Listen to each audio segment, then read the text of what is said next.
Gabriel already has one for us. Thank you, Gabriel. He asks, "What is the best method to paint proportions correctly?" That's a big one.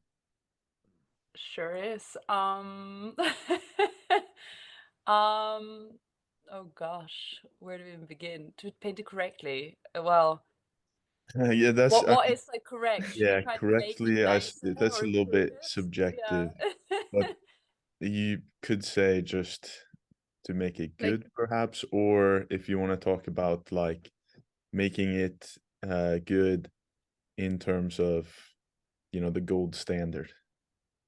Yeah, because like yeah, that's like the two different ones. Because if you make it kind of correct, if say then it's not necessarily like nice proportions anyway. So if you want to really make like good proportions, you should kind of not kind of really you should follow nature but not directly copying it. But I also think like it's useful to take like the head, the measurements of the head, and make and count it in the body rather than just like copy paste. And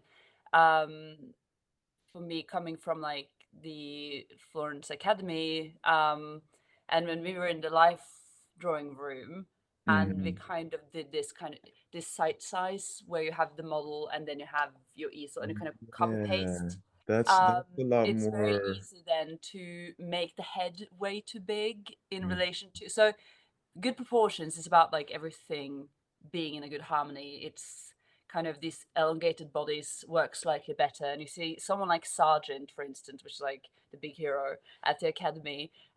He has a bit of this elongated bodies. It's not a lot, but he mhm. kind of makes these portraits a little bit more elegant because he makes the head a bit smaller.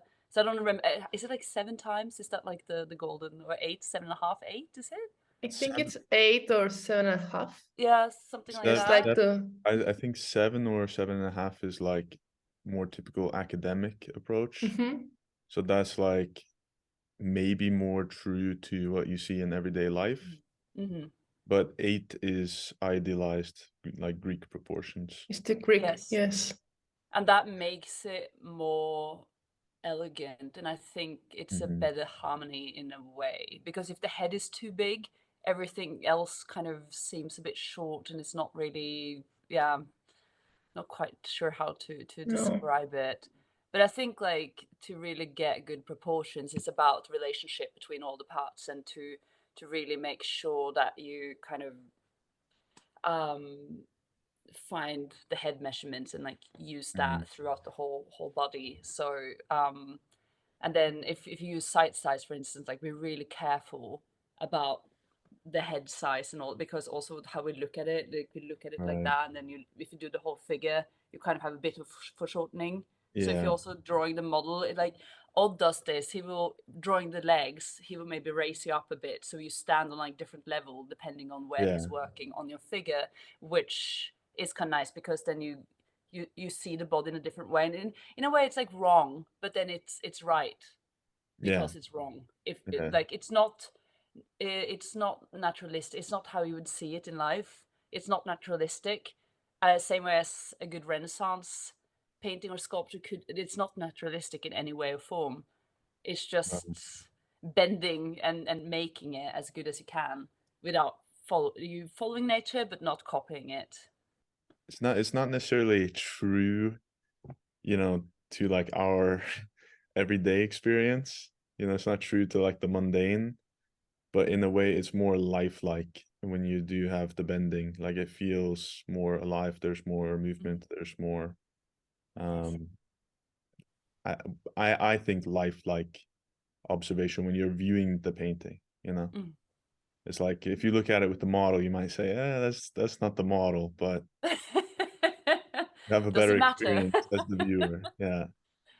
This is about to make it breathe and think, as we talked about before as well. So and make it alive. But But what about you guys, Melissa and William? Is it also measuring of the head? Is that pretty Mhm. pretty standard? Yes, I agree on that. Like taking the head as a module of measurement. No, the head is the first thing we look at when we see someone. So it's kind of the most important in someone. I once I had this thought, like, it's quite strange, this example, but if someone cuts you your hand, it will be the hand and you, no, separate. Yeah. But if your head is cut, then where is you? In the head or in the body? No. So you're your head, like I can recognize you because of your face, and the shape of your head is what I see when I talk to you. So I think it's a good thought to think that the most important in certain ways is the head, to take measurements. It's like the main thing. And I also agree about that we are not copying nature, but trying to make a painting believable. And that's make the characters breathe and see and think and feel like someone in real life, like make it believable, and make maybe with the 7 times the head in the whole height. It could work, like maybe someone is like that, but it's mostly like a dwarf, like a very big head. I don't know if it's correct to say that. I don't care. Yeah, but you see I mean, that child too, right? Big head. Children, they have bigger heads. Yes. Your head, so that's like the same. So if you have a big head, then you look short. Whereas when you have a very small head, you look taller than you are, really. So yeah. Yeah, it's like the Greek harmonic measurement makes the figure looks more heroic and idealized. I think we're looking for that. Yeah. And that's about like elevating the figure as well. So you're always trying to flatter your model or to make it slightly better. And I think that's kind of something that's useful in whatever you do. If you do like a portrait of someone or a painting, a figurative painting, that you always kind of try to make it a little bit more elevated, a little bit nicer, a little bit more elegant and graceful than it is in nature. So, because that's more enjoyable to look at. No, I don't know. Oh, yeah. But I think you always should do that. So maybe 8 heads. Are we? Is that our gold standard? I would absolutely say so. And then it's about using that head in comparative measurements to everything else, and always go back to that head and always like ask yourself, like, okay, how can I improve what I have with this, and kind of keep checking and keep kind of working, and going back to the basic all the time, and keep kind of working out from that. Yeah, no, that's kind of a reoccurring theme, I think, is you have to get like the general and the broad in order to get the essence, or to get like the substantial form, and then you can build and you can create details and whatever. But then you have to go like back and forth. Like it's a little bit of a game. You're working on something like the whole figure, or even something very detailed. It's still the same thing applies. Like even within just an eye, you still have the You have to same go back to the big overall all the time and Mhm. paint it as one. So you begin a process and you should kind of end it at some point, but you kind of never leave this part behind. You always have to keep running back the whole way, and then kind of build more, and then go back and check, and kind of go like this. And the journey becomes a little bit longer every time, every day, every minute you work on it. You just have to kind of keep running back and forth. It's very annoying. But yeah, personally, when I forget doing that, that's when I get into deep trouble, and you kind of get too focused on one thing, and then everything suddenly doesn't make sense anymore, because everything just shifts, and goes wrong. Yeah. Then you can turn it into a disaster case very quickly if it's straying away. Extremely quickly. It's incredible how fast you can ruin something and how long it takes you to kind of correct it. It's very, very sad. Oh yeah. And that usually happens for me anyway, when I get carried away with something, or you kind of think that, okay, I solved this now, and then you don't really go back and check it all the time. And then every time I apply a little bit of paint, then you put on a hairline there, another two here, and then all of a sudden you step back and you're like, oh, what happened? And then you have to kind of decipher what went wrong and when. And it's a lot I of call that times. going blind. Yes, turn it upside down and just leave for a bit and come back and fresh Yeah. eye in an abstract way, which is also a good thing to do, also checking for proportions, like flipping a painting Mm-hmm. and have it upside down. So I think that's a Yeah, nice way of leaving the studio as well, because then you actually see it for just the form and not as what you think it was, but you kind of get this in a whole new way. So if the painting is not too big, I always like flip it. Yeah. It's super nice. When it's like massive, of course not, but then Yeah. mirror But then you can is use a mirror, or yeah. Even sometimes, like, Odd has the binoculars. Yes. Or you, The wrong way, right? yeah.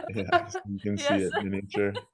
Or you can Make use it your tiny. phone and take a picture and then see it miniature like that. Yes. And that doesn't that tells you the truth, really. Right? It's horrifying to see how bad it is sometimes to do that, and you're Yeah. just like, oh gosh, So that's really useful as well. And I So think yeah, sorry.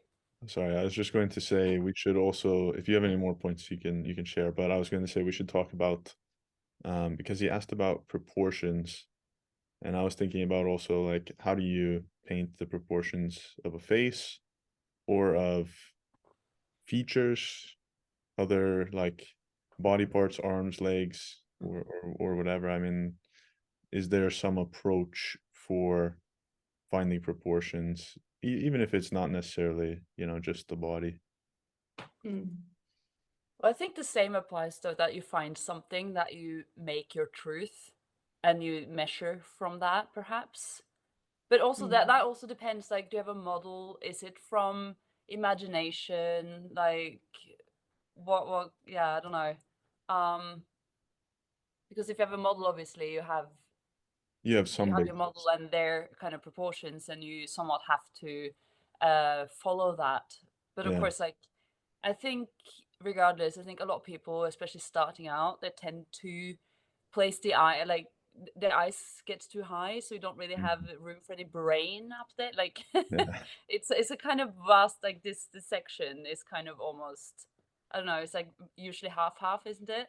Like kind of the Yeah. eyes. Uh-huh. Uh, Depending on the person, of course. But I think that's a very common thing, that the head becomes too small, or the features really get too big for the actual skull. I think that's a very common thing. So I think it's about really locking in top, bottom of head, and like the middle section, and then kind of finding this triangle for proportions like this, and not you can't grow outside of that. And I always do that. I kind of expand Yeah. into embarrassingly a That lot. was the major problem I had when I was trying to do a lot of stuff, like more site size, or just, making very comparative measurements just based on observation, other than like trying to break it down, or measure and simplify. Yes. And I think that's so important, like kind of that block, kind of simplifying at first, and just really also getting the center maybe of the face. And I don't know, what do you guys think, William and Melissa? Well, I remember I really struggled with proportions some years ago. Nick, you remember our exhibition when the biggest national broadcaster came to our exhibition and made a review. And just like a couple of years ago. Yeah, and totally slaughtered me because of proportions. So proportions, I think, is really it's essential to have the right proportions, because if you have the right proportions, you can get away with a lot. Yeah. But on the other hand, if you don't have the proportions, but you have the flesh, and you have the texture, or you have contrast, and you have an interesting composition and stuff, the proportions just makes you forget all about that. Everything you see is a retard or something, you know. It's so that made me realize how important proportions are. And what I did to fix the proportions was to look at, or to choose a sculpture that I really liked, and where I thought the head was perfect and the hands was good, and the overall proportions were good. And I very mechanically measured how many times does the head go in the body, how many times does the legs go in the body, how many times does the feet go into the body, how many times does the neck go into the body. And so when I had made like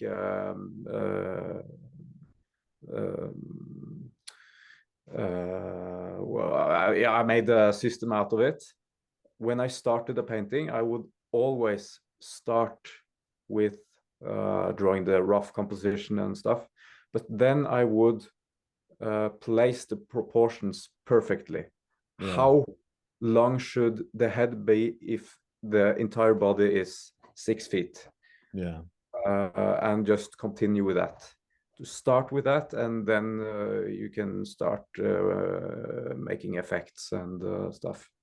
Yes, and then you always go back, right, to the proportions, checking that your head didn't get slightly bigger, right? So to make sure. Because it's Yeah. it can be It's a slippery fatal. slope, isn't it?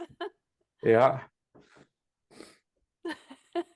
Yes, I think the issue is when the body or what we want to represent is not completely straight.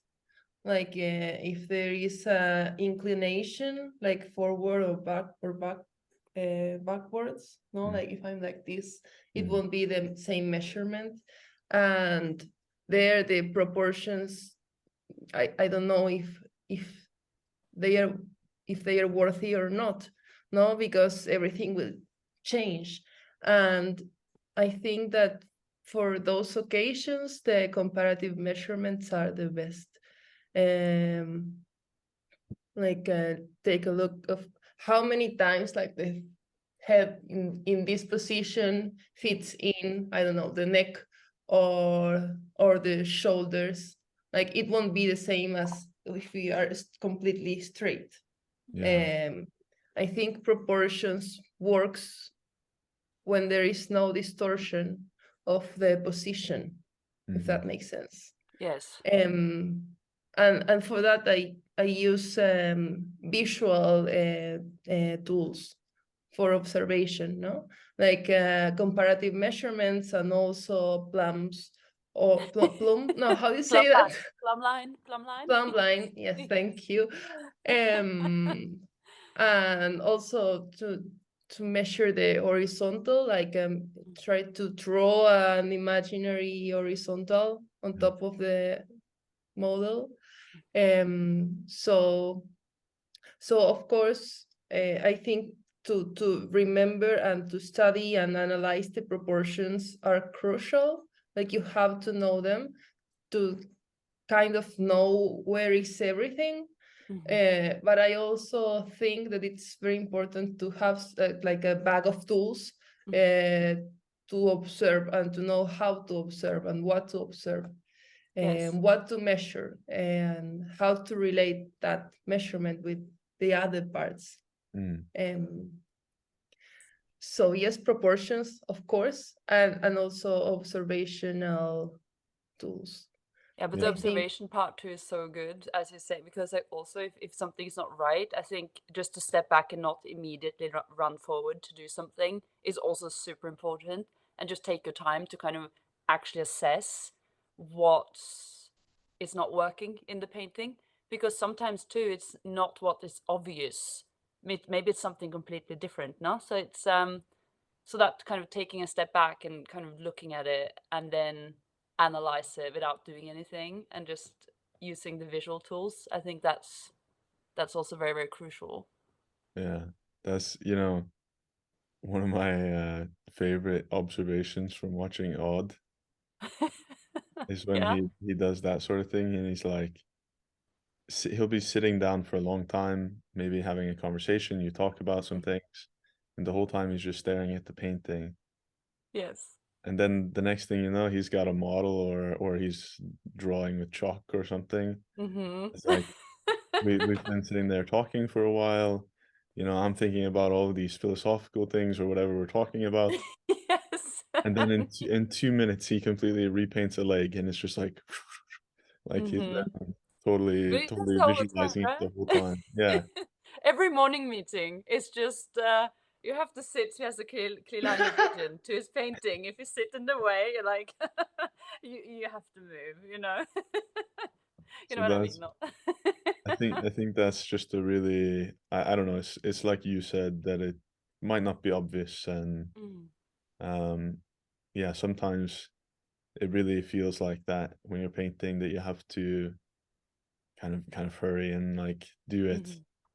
You have to hurry slowly, because if you jump Yeah, the gun, you will get yourself into so much trouble, and then it's just like absolutely hopeless to get out. You're just like getting in deeper and deeper and deeper. So I think that just like taking a moment and then also checking your truths. Like you decided like, oh, okay, the head is that big, but then like, okay, what if the head actually grew? So that's not your truth anymore, and then everything else is kind of makes sense still, but then it doesn't because you changed your head without even realizing. I do this all the time. And then you have to kind of realize that it's the one thing that you think is correct that is not. So you have to kind of, yeah, make sure you find the right kind of the right place, like which is then the wrong thing, if you know what I mean. So and that can be challenging, and I find that really, really difficult. And so I think a lot like of painting as well, not like most of the time is not actually spent applying pigment to the canvas. It's about the mental kind of work that you do from a distance, and looking and kind of questioning what you did, and always asking like, okay, I have this, what do I do to improve it? So I think that's the major part of the yeah. process, and That's, it's you hard know, to get. No? I, Sorry. I've thought about that for so long. Like, you know, what would happen if I broke my hand or something like that? Like, would I be in serious trouble? And I mean, the truth is not really, because you know, as long as you can like tape a brush to your arm, you can just go like this. Like, the mind that really does the work, and it's like all Yes. this experience that you've built up, like the knowledge that you've built up, that is actually the substance. It's not having these like fine little mark making abilities. At Yeah. least, I mean, if you're trying to work on a life-size scale, that's not so important. No. But it's all in your Mm. mind. Have you read Vasari when he talks about Michelangelo, and it's this he helps someone. It's another person doing a sculpture, and Michelangelo sits back. It's very much like Odd's remote control painting that we all, you know what I mean? But like then Wait, Michelangelo what? sits there, and it's like a little bit there, chisel here, do this, like use a rasp here, do this, and then all of a sudden this sculptor has made like an amazing sculpture, you know? And then Okay. he is like, oh, I didn't know I could do it this well, you know, but he obviously hasn't, because he hasn't thought about it. He's just been the hand executing Oh, okay, what yeah. the mind of the great sculptor has been saying. So obviously he did it, but he didn't.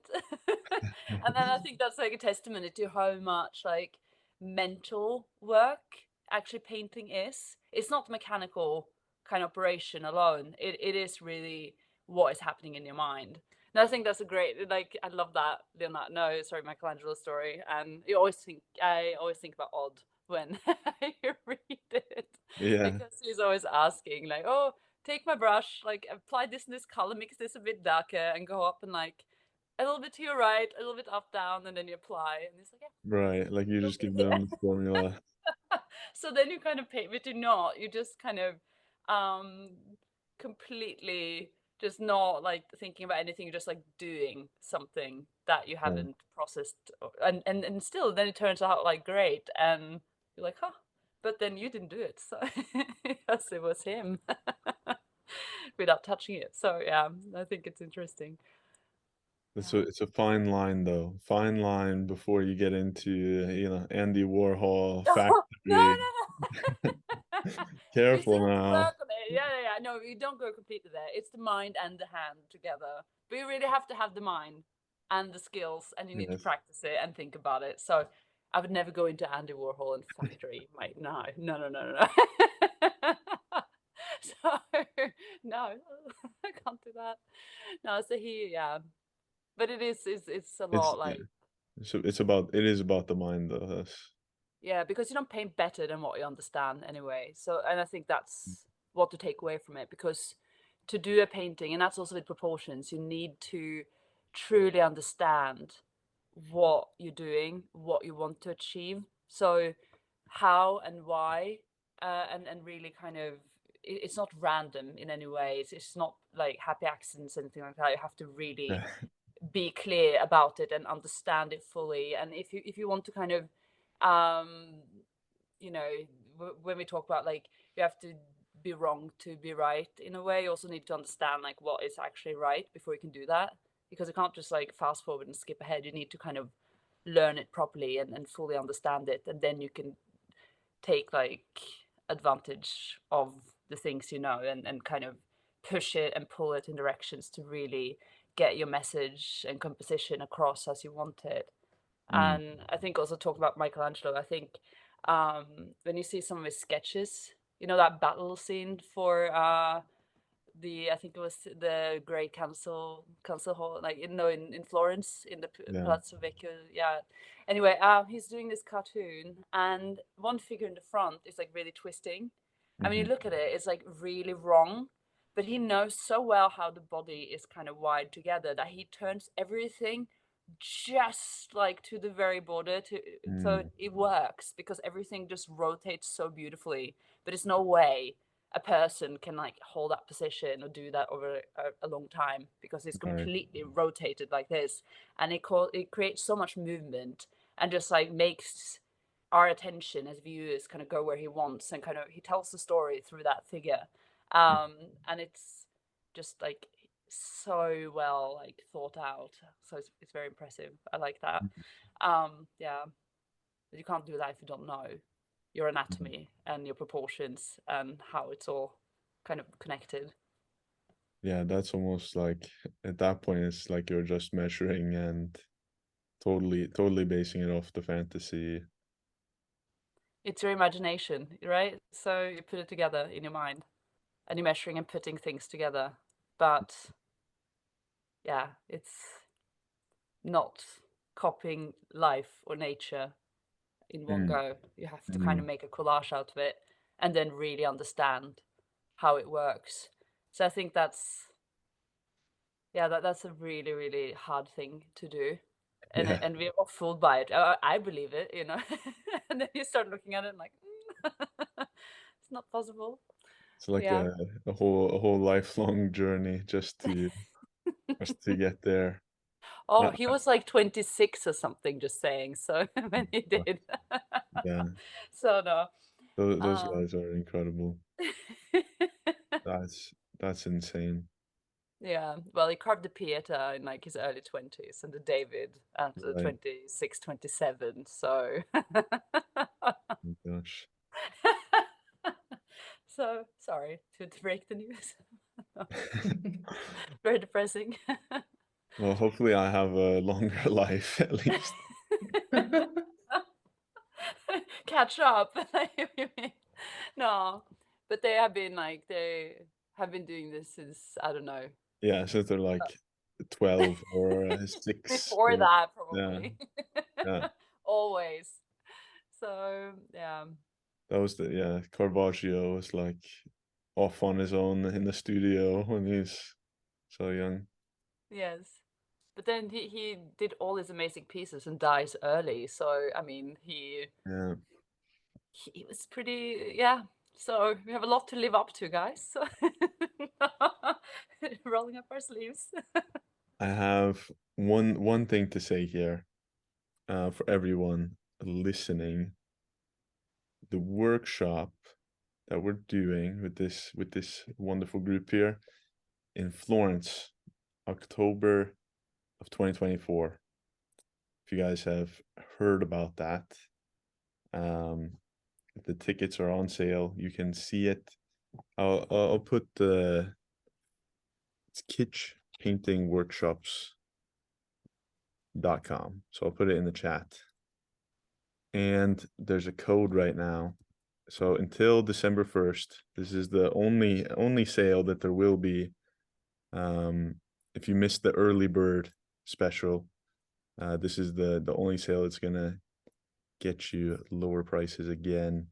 And so the code is Florence.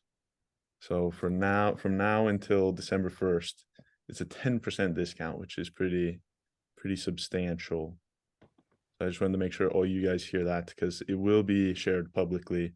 So if anyone here is interested in getting tickets, if you've been thinking about it and you're kind of mulling around with it, I'd say now is the time, because we're running out of spots available. And this is the only discount. So there's not going to be another one after this. So Chris asked, what's the most challenging thing to paint for you? How do you overcome that other than just doing it? Other than just doing it? I suppose like, just just doing the most challenging thing. Yeah. Is there any other way to? But it depends a bit what it is as well, because say, of course it's like kind of just going head on with something, but sometimes, say if you have really problems with like painting your eye or getting the nose correctly, it's not about like insisting on painting that part. It's about painting everything around it, and all of a sudden it's there, so it's so it depends a little bit what it is. But if like hands is really difficult, I would suggest painting hands, but also try to simplify it, and really try to kind of understand. It goes back to the understanding of what it is and how it works, how the form is, and kind of simplifying it and not making it.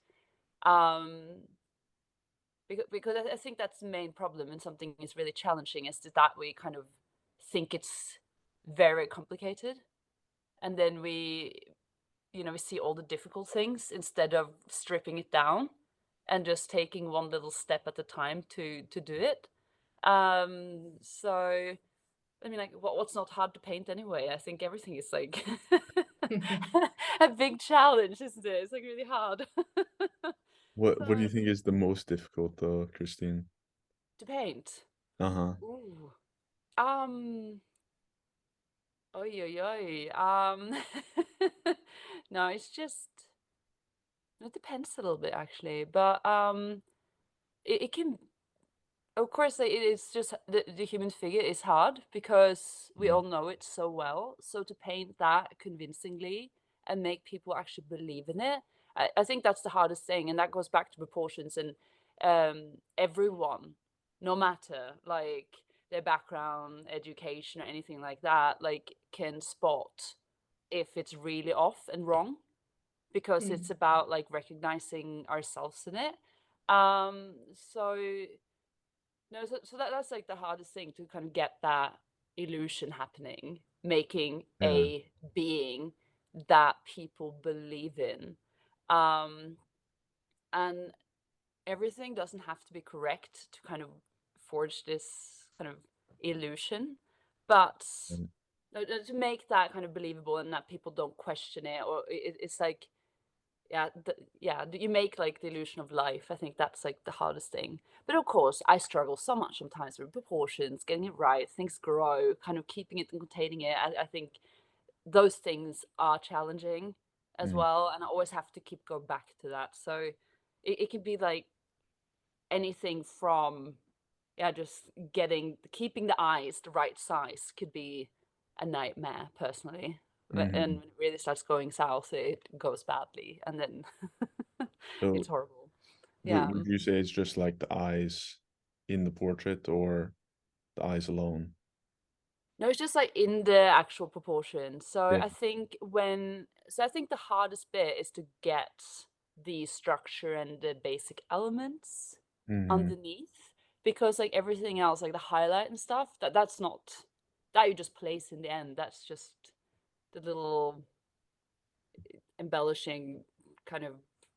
So I don't find that so difficult. You just have to take your time and like place it. But it's like getting Right. everything else to make sense first. That's the hard bit. So kind of the dazzling effects at the top. That's this walk in the park. No, it's not. Right. But yeah, I don't know. What It about you is guys? it's like comparatively, it's like a little sprinkle of salt on top of the meat and potatoes. Like Yes. And if you wait until everything's dry, you can just like wipe it away and keep going at it until you get it right. So yeah, yeah, if it's not wet and wet, then you can really have as many goes as you like. right.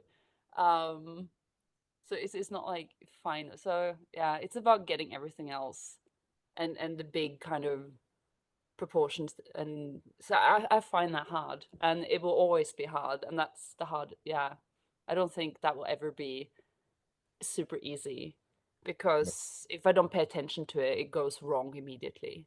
Yeah. Yeah. But what do you guys think? Melissa, what do you think? Yeah, I think I agree in relation to proportions and figure and make the figure being alive. But something that is very like hell for me is to create volume in space. Oh God, please help me. Where it's flat. Yes. Everything is, at least I always fall in the same, I'm in a loop, you know? I always present the figures in the first plane, and then I forget about the space, and then the space is flat, or I struggle so much with space and the volume in the space, and to make I don't know if atmosphere is the word, because I feel like I can create a sort of atmosphere, but yeah, volume in Like space. kind of the dimension, like Yes. The Yes, you kind of create like a circle rather than a sphere, you know, because it goes Yes. like this and not like, and it needs to be like a ball and not just a flat circle. If yeah. Yeah, I just make a circle.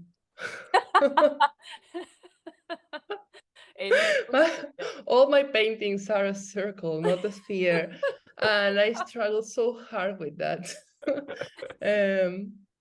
that is extremely I mean, yeah. In some ways that's like the most challenging thing when you have a big composition or complex composition and trying to create that. I mean, there's only so many that we could call the gold standard, like really the peak in that regard. It's like I started to think about that now, and I feel so bad about it. It's like it's so sad. Because it's like for example, you want to create a landscape with some people, and then you have all the issues about proportion, but then also the space, and it's like, how big should they be, and what about the description of them if someone is a bit more far away than the first plane. It's a lot. I kind And of picture now. Sorry, like you on a theater, like a scene, like a theater when you have like the waves and they pull across on little screens, and then you have like this other, the layering. Yes. And the seat from above is just flat, kind of. Sorry. That will be easier. That's like what I'm thinking about now. It's not like how you talk about it. Sorry. Yes. But No, but but it's the thing, I think maybe I find it very complicated because I'm not doing what I think I should do. And this to create a little scenario, no, and place everything, and I should do that. I will do that. For next my time we will see next it, time, right? Yeah, yeah, yeah. We'll yes, be back. yes, you will see it. You will I'm see excited. it. Me too. But then, well, there is something else about figure and to have a live models. I'm struggling with that a lot. Like I'm working mostly now with paintings and many pictures and myself, and it's like a melange of references. So adding to to that messy way of working an imaginary space, it's like way too much. I'm Bringing suffering. order to the chaos. Oh, But it's okay. is it? Melissa, did No. we talk about this? You know, Anne Herrero, Mhm. she told me that she makes some little 3D like mock-ups of the landscape that she's going to paint. Kind of maquette things, do you mean? Yeah, it's Or like yeah. what do you call it? I don't know. It's like A model, would you say, like, yeah, or it's like some a kind of physical model. model? So you Uh, place them and like look at it in, Yeah. or So it's like little trees or mountains right. and grass, and you can buy all of these things from like a craft store, and you can actually build it, you know, however you want. Yes. And that way you can light it in different ways to see, you know, the depth, or you could have, Mhm. you know, like what Odd does, which you see in like Memorosa, for example, or it's in a lot of paintings really. You have one light that's like a warm light, and then you have like a sort of cool moonlight coming from a different direction. And sometimes it's just like, obviously it's not natural, but it adds so much depth in a very I don't know, I guess lifelike way. It does, and it's this theatrical way of doing it as well. So you also kind of highlight and move your eye around in like a wanted way as well. And it's not like Yeah. it's not true because natural light wouldn't fall that way, but then you use it really cleverly to as you say, add depth and, you know, tonalities, or making you move in to the composition as well, not just like this way, but kind of Mm. around like that. So yeah, I think I like that way he's doing it too, and how he. But that's a whole other thing with lighting, like the spotlight effects that he's using, and how he just will darken something that's perhaps not even a little bit dark in real life, just to kind of Yeah. help the overall movement, or to get this sensation of things kind of rotating and kind of moving in and out of the picture plane. So that's the Yeah. way of doing it too, I guess. Yeah. But I was curious, Melissa, because I spoke about excuse me, I spoke with someone about that recently, but I couldn't remember if you and I had talked about that. But I was thinking about trying that, and I don't know, maybe that'd be interesting if you're like looking for some landscape inspiration or background inspiration, then you could kind of mold it, you know, how you want. I think we talked about this the last talk we Yeah. had together, Yeah, I think but I didn't remember it yeah. until now. And yes, I have to do that.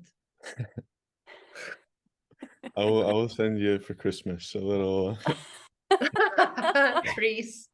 yes. Mini trees, a little mini horse, Yes. one small I mountain. I remember when we were Christine at the school that I wanted The to little paint a horses. horse, And I took many of Odd's horses, and he told me, "You're taking my whole stable." You were though. All Yes, of them. I love horses. It's great. But Yeah. It's really funny. Which one do you want? Like, yeah, it was. We're- But it is nice with those kind of references too, and Odd has like the weirdest collection of different rocks. I love when you have to go rock hunting to find the right one for like a composition that's going to be a mountain or something, and it's like not flat enough for this or that, and you're around like searching for rocks, and you take it in, and you have to kind of set it up, and so it's and then it becomes like a big mountain and it's just a little pebble, and it's quite fantastic, and it's all lit up, and but then you get the texture and how the light kind of moves across the form and all these things, and it's no, it's fun. It's like a theater, isn't it?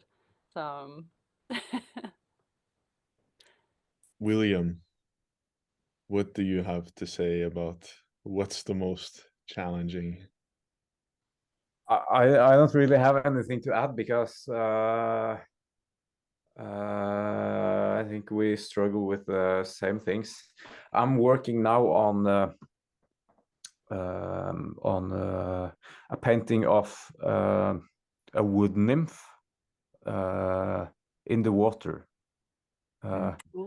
in moonlight, Oh wow. which it's hell on earth. I mean, it's impossible to paint that, to make her seem like she is laying in the water, and the water, to make the water seem like it's in the woods, and to make the woods seem like it is at nighttime, and to balance all of this at the same time. I mean, it's impossible. So once you master proportions, and you master creating flesh, and you master composition, and you master all of that, I mean, it doesn't stop, because you have to place the people out in the landscape eventually, and that brings a whole set of other challenges, which is atmosphere, has a lot to do with atmosphere, and to make everything seem connected. So that's at least one challenge right now. Yeah, the road So to it's not hell, it never only ends. it's not only about making a figure looks alive, but the whole environment, like a living environment. No, like the main boots should be breathing and thinking, no? Yeah, and they should be The doing it birds. together. That's the impossible thing, because I can paint a good tree, I can paint a good rock, I can paint a beautiful lake, I can paint a human body, but to paint a human body in the water, in the wood, is, I mean, With it's some rocks. yeah, it's so difficult, because it has to be coherent, and it has to be in the same world, you could say. Yeah, but it's like kind of having an orchestra, if everyone plays their instrument really well, they still have to play well together. If not, it's just noise and horrible. So it's a little bit like that, isn't it? Yeah. Yes. I've been having a similar struggle, William. I'm also painting it's like a bathing woman, but she's not in the water. But it was supposed to be like a sort of dark, maybe nighttime motif. And so in the beginning, I was looking at some references, finding all the photos I possibly could of, what does like a little cave pond look like? How do you make the water out of that? And of course, they're all quite blue. And so I'm like, okay, I'll just make it blue. That's all I have to do. It's gonna be simple. Like you just add the blue reflections in the water. Get my appellate blue, and I'll add that. It was a disaster. The blue didn't work at all. It was way too blue. It was a Pellish blue, to be clear. To be clear, Oh, for really? anyone out there, it wants to bring me down, you know. It's a Pellish blue. Not a, It was black and white. Okay, good to know. but the Clarified. Pellish blue was way too vibrant. So But isn't that like also when you think, oh, it's gonna be simple? oh Isn't yeah, that like when that thought of occurs, you know? course. Or I like mean now it's going really well. Like that is an exaggeration. It is. I never thought it was going to be simple. Yeah, Ah.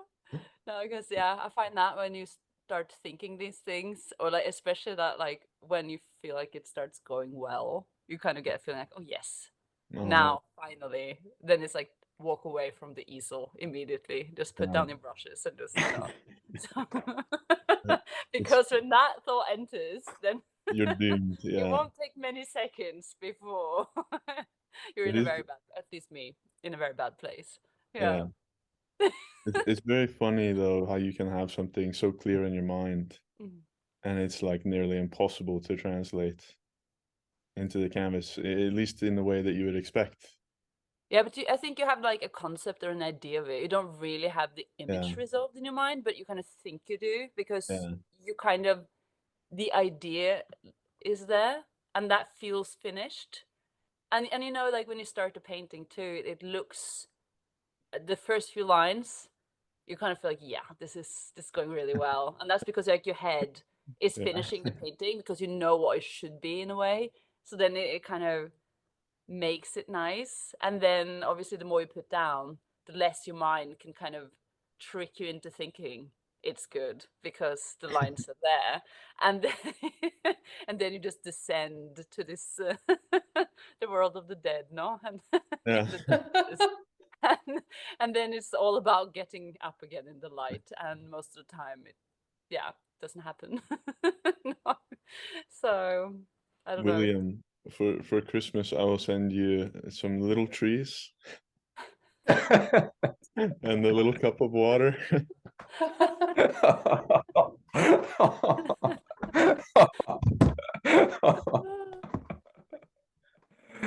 Thank So, you. on a serious note, I have one thing to add here about the most challenging thing and how to overcome it. Kristine kind of touched on this. I think it was a good point about like breaking it down into more simple steps. And so the only thing I was gonna say is sometimes, yeah, like just painting, it doesn't really get you there. Like you can be practicing, but if you're not headed in the right direction and you don't have, you know, some sort of basis to go off of, then you're just still gonna, I mean, it's gonna be sloppy. Like you're gonna be making a mess. Mhm. So the biggest tip I would say, if you want to improve at anything, you should have good references because that is the basis for comparison. That's the only way you're gonna be able to tell if you're actually improving, if you're headed in the right direction. Mhm. It's true. That's a good point. That and like breaking it down, make it simple, Yeah, make it that's manageable. And that. I, Sorry, I was just gonna say the big tip like about breaking it down. You can even break it down into, you know, one particular effect or one Mhm. particular um element of painting. You could say like, what does the contrast look like in this specific area? What does the contrast look like just in the eye? Mhm. Rembrandt painting, and then you can start to elaborate, like you can build on that skill. Okay, this is what the contrast looks like. You're starting to get there, maybe do it in black and white, and you can get closer Mhm. that way. Then you can start to look at, okay, what does the color look like? What do the lines look like? Mhm. You know, more, Temperature shifts, you know. yeah, exactly. Mhm. And just really take it like bit by bit. That's kind of your vocabulary, your ABCs in a way, and then you can Mm. start doing bigger sentences. So it's about learning each little step and simplify it and take it alone and divide it into manageable kind of chunks. Because if you try to do all of them, it's like when you juggle, right? it's very hard to get 10 balls at the same time. You kind of have to start like slowly, and you add another, and you add another, and you add another, you know, and then you kind of need to keep them all in the air, and then suddenly you go off somewhere with one, and then it all just like falls down. I don't know, but like I think it's about just adding slowly, and it's looking for the right thing at the right time. And I think that's also something that's like it's nice to get someone to help you with that as well, like to point you in the right direction, to remind you. And I think a lot of the training, which is kind of learning to somewhat critique yourself and to get like a system to what to look for. And that's really hard to acquire alone, because I know starting out myself with things, I kind of looked at it the wrong way around, or I got too kind of dazzled about like, you know, some nice details, and I didn't quite know where to begin and how to kind of build slowly, how to build this house from like ground up, you know. So it's and I think then kind of going into my training and having someone help me to pull me away and to have me look, that was the most valuable thing. Like it was, yeah, getting that help, that was really useful. Yeah, that's an important part, is just getting some outside critiques and having somebody else maybe with, especially if they have better skills than you. I mean, then you're really in a good place, because they will see things that you don't even dream of. And then you get it quicker. You can learn it alone as well, but I think you spend so much more time trying to crack all the things alone. So it kind of gives you a little bit of a head start if you kind of go into these things. Yeah, absolutely. That's the power of the apprenticeship, I would say. Yes. Okay. Let's see. Gabriel asked, what is the most important thing you learned from Nerdrum? Big Oh one. my gosh. Is it okay if I start off? Yes. I've got two Please. things which I have probably said many times before, but the first one, I mean, it's like you can't say, I don't think there's anything more important. I don't think it's possible that there's anything more important. That's philosophy. Having a purpose, because then you can actually move in a particular direction. Like you have clear goals, clear values. And without that, I mean, what are you doing?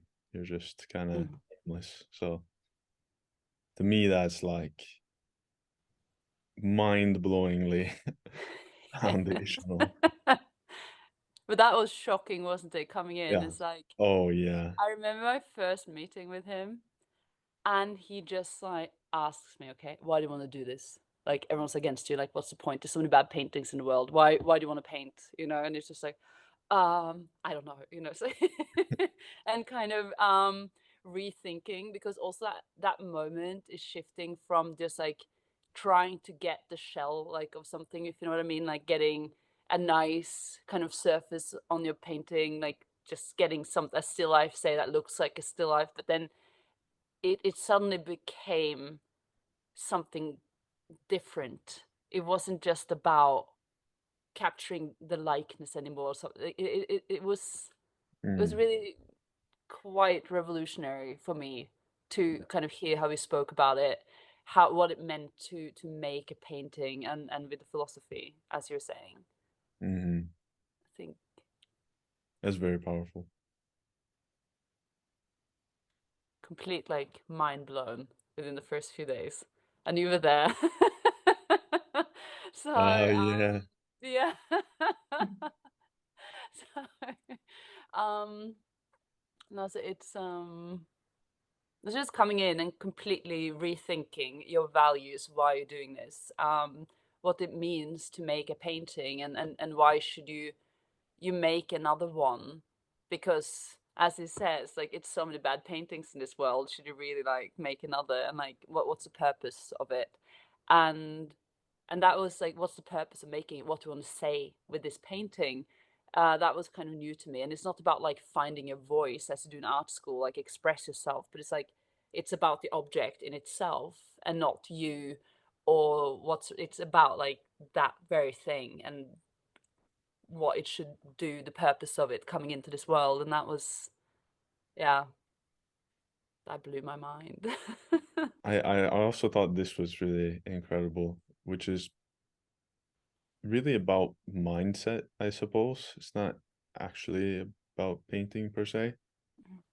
But when you watch Odd paint,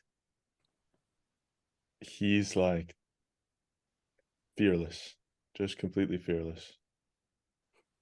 And he kind of gets into a certain rhythm as well.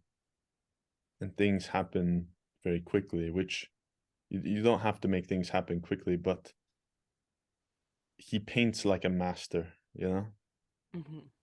He's not thinking about, oh, I don't want to risk, you know, messing up the painting. Like, what if it doesn't go how I want? Like, he doesn't care at all. He's Yeah. just totally like, He kills his darling with yeah, like yeah, he will destroy it with No, I've seen really him no wipe regret. out like fully painted rendered figures and Mm-hmm. just scrape it down and you're like, oh. Yeah, Oh. like you could have cut it out and it would be like Mhm. one of the most fantastic portraits you've ever seen, and it's just like, no, Yeah, it just wipes it doesn't out and then doesn't fit the composition, gone. yeah. Were But you there when he did that with that composition with all the small figures, remember? I was posing for one and then he was like, oh, we need to do this, something is wrong, and it's like thinking about it. And then suddenly like just scrapes out and like paints over like all the figures, which I mhm. had posed for, by the way. So it's like, I'm so sorry, Kristine, like, but you had to go. And you know, he had spent like a fair amount of time on it too, but then it was just like, okay, and he liked the figure, but it wasn't helping the overall thing. And I think that's also, he never insists on anything. You know, it's just, if it needs to go, he will take it out. Yeah. And repaint, like Melissa, when you were posing for that, the mother and daughter, How to forget? when it's like repainting you, remember? How to forget? Brutal. It's like 3 times. Like Uh, moving around the composition. yes, and I that's one of my learnings as well. Like with leaving that example, it's like we are serving the painting. No, we are the servants of the painting. We are just tools for the painting. And I say painting as a whole thing, not just one painting. No. But yes, at that time I posed for a mother and finding her daughter laying down dead in the floor. So I posed for the daughter. He painted it, and it was a very beautiful figure and was amazing. And it took like a week or something or more. And the next day I had to pose again after this week, and the whole figure was scraped it down, like it was away from the canvas. And he was like, it was too high in the composition. I have to put it a little bit more lower. So I posed another week. And after that week, I came back to the studio because I had to pose again, and the figure was away again because it was too much to the left or to the right. So he painted over again, another week of posing for the same figure. And I must say that the 3 figures were beautiful. And something that I found very important, and I think it's very important to observe, is that he takes very beautiful things that he paints away from the main painting, but it doesn't mean that he doesn't suffer, no, because it's even hard for a master, no. Oh, So I think the learning is that it doesn't matter if it hurts, you have to do it because the painting needs it. And it's not about you, as you said, Kristine, it's about the work, no? And I think that to leave that in person, it was one of the most high teachings I received from him, as well as the philosophy. Like I think I never thought before going to Odd that there was philosophy next to painting or next to a craft in itself. Like you can decide which path you can take by doing something in terms of a mental way of thinking. I think I never thought about that until I went there. And I think, yeah, it's one of the main learnings Yeah, I from think so him. too, yeah. With the philosophy, because you really then start to look at yourself and what you're doing in relation to, say, the world around you and why things are the way they are and how we're influenced, and even in the art world, and like what you see people going to all these different schools as well, but then we don't like talk about what we're doing, why we're doing what's happening around us, like all these ideas and movements, and that makes without knowing the philosophy and having this kind of conversation, that makes it very hard to continue also painting, I think, or like to know and understand what you're doing. And so I think it's really to really be like secure in what you want to paint and how you paint, and not to let yourself be, say, influenced too easily to kind of try to fit somewhere which you don't really understand. Like, say, if you have more modernistic paintings, when people kind of start to add that or like make this sketch aesthetics and all these things, I'm not sure if it makes sense, but like if you don't really understand your position and why you do what you do and why they do what they do, things becomes very hard very quickly, I think, and very it's hard to kind of stay on, especially doing this type of painting, because it's not what you're supposed to do in a way. Especially in the art world, where it's very much about like express yourself, find your voice, and be of your time. Because I don't feel like I tick any of these boxes in what I want to do. So coming to Odd and like talking these things over, I think that was really, really useful. And then you stop trying to fit into a place where you don't really belong, and you're kind of fine with it because you understand your situation. I don't know if that makes sense, but The reason I would say actually that like Nerdrum school gets this sort of cult yeah, appearance or the disciples sitting right. No. Yes. is because those people who kind of embrace that or are willing to question the way that things are, you know, if you go through that and you find something powerful out of that, it's like a whole shift. And um it's not like it's just dogmatic though. That's what I find very interesting is, you know, with Odd you can question any of the things. Mhm. It's not like, oh, do this because like it's the You rule. have to. Yeah. No.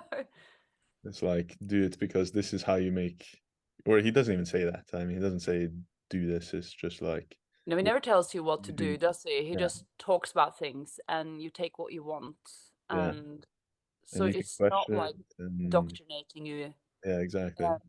It's just a conversation. And you can also disagree. If you Yeah, argue your case, it's fine, but you have to kind of, it's an interesting thing, isn't it? But yeah. yeah. But I mean, anybody like in our sphere, who's saying like, you know, do these things, it's not just based in belief. It's Mhm. about what actually makes a great painting according to your values. Empirical, kind of tried out and like how do you Yeah. do this, and how do you arrive, isn't it? So yeah, it's not so culty as people. But did we agree on it? We're cultivating something, so so maybe we can be a cult. Like I don't know, but it is a lot of leeway. But obviously also like people with a certain, we're all drawn to something and we end up there. But you know, so it's but I think that kind of people come before, like they have this before, like what they want to do. You don't come there as like a abstract modernist kind of person, have nothing like why, you know. So it's a certain type that arrives as well with a certain set of values and things that they love. So I think that's also what kind of, it's a love for something. So yeah, it brings us together. I don't know. William, do you have any thoughts about the most important thing you learned? I know it's I don't have much to add. I would say it's mostly visual stuff, how to render the human body and composition and all that. So I don't know how to translate that into words. Right. The complexity is like what separates a master from somebody who's great. How he can take all the elements and put them together, and how he thinks around the image as a whole all the time. It's really fascinating to look at, isn't it? And how he kind of keeps spinning and turning, as he talked about with the Melissa as well, with the sphere kind of moving inwards. And every now and then he will give you like the best comment you ever heard, just like randomly. You just talk about something completely different and is silent for a while, then suddenly like comes with this these words of wisdom that you just leaves you in awe, and you're just what? And you feel very, very special to be able to hear them. And you know, it's and just watching him, really, how he works and how hard he works too, because it's not easy, and he puts in a lot of hours, and he's really serious, and it's really inspiring to watch someone like that, and how, you know, it's such discipline in what he's doing. It's like an athlete, you know, go for a run in the morning and like you keep going, and you have to rest and then go again. And so he's very much like, I don't know, like an athlete just for painting instead, you know, and really on it. So Truly, painting is sport. yes. And I'm not talking about because of like this whole action painting Jackson Pollock nonsense. It's it uses the brain. I swear, like the harsh painting days with a lot of models, doesn't matter how many calories you eat, you're gonna be just burning through it. At least for that's my experience. And the funny thing is, you know, like chess. Chess is considered a sport, and people are like, "Oh yeah, sit at a table and think. That's a sport, huh?" But I thought it was really fascinating, like chess players on the days that they're in a match, they could burn like something. It was something absurd, like 5 to 10,000 calories, which is like, I don't know if you have any reference to Probably that, but more than not. that's like an Olympic swimmer, like. Yeah. See?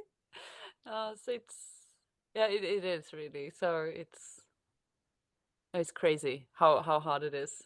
Your brain is just like, twisted and destroyed at a. Gabriel has a question. He says, "Are there any linen, not too expensive, you guys would recommend?" So, Gabriel, if you're in the United States, I worked very hard to make this a possibility. Kitschmeister.com. There's linen there. I started that out of personal necessity because it's a lot of garbage here in the US. So I don't know where you're based out of, but if you're in Europe, you could probably get it from some art stores.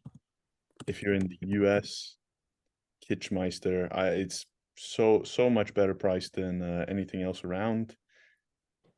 However, you get what you pay for, so it's not gonna be the price of like cheap cotton canvas. It's gonna be relatively expensive, but for what it is, I think it's very cheap because you really need to have a solid foundation to work on in order to make a good painting, and it immediately increases the value of your painting. So I don't know if you guys have many thoughts about that, but the linen with oil ground, oh my gosh, whole different world than like the gesso. But I think like it's really worth to actually like if you're gonna imagine how much like you're gonna spend so much time on this painting, Yeah. so I think it's worth it to actually get proper camera. And if you don't like what you did, you can just sand it down and recycle it. So it's not like so. So I really think it's important to get good materials and to be very aware of your materials. I order my canvas from this Swedish website, so they ship around Scandinavia, which is really good. I don't know how they're shipping, for the rest of Europe or the rest of the world, but I find that really good. I can like find the link here and I copy it into the chat, and I use the ready glued, and then I will make my own ground. Hang on, I'll try to. Do I just type it in here? I have it here, I think. No, wait. Says he's from Austria. There. Oh, So there. yeah, Zinkfit. Yeah. So I like that. I usually use, I think, the 66 perhaps. If I like can afford it. I love the herringbone, but like that's the Rolls Royce, so that's not for everyday use. But that's my all-time favorite. And then I make my own ground as I learned at the Nerdrum school, which we all use. And I can't paint on anything else now because super snobby about it, really. So yeah. Birel asks, when would you abandon a painting since they are never finished anyway? So at what point do you call it quits? When it's maybe when I can live with the amount of like errors, when it's like not overwhelming anymore. Maybe it's like 3 that really annoys me, then perhaps no, I don't know. But that's a really tough call to make. Melissa, William? I leave a painting or I abandon the painting once I have no clue how to improve it. But you then keep it, William, and return to it if you still have it, or usually I sell the painting. so then it's out of your hands. Yeah, which is very frustrating because we always photograph our paintings. So 1 year after having sold the painting, I can the image can pop up on my computer, and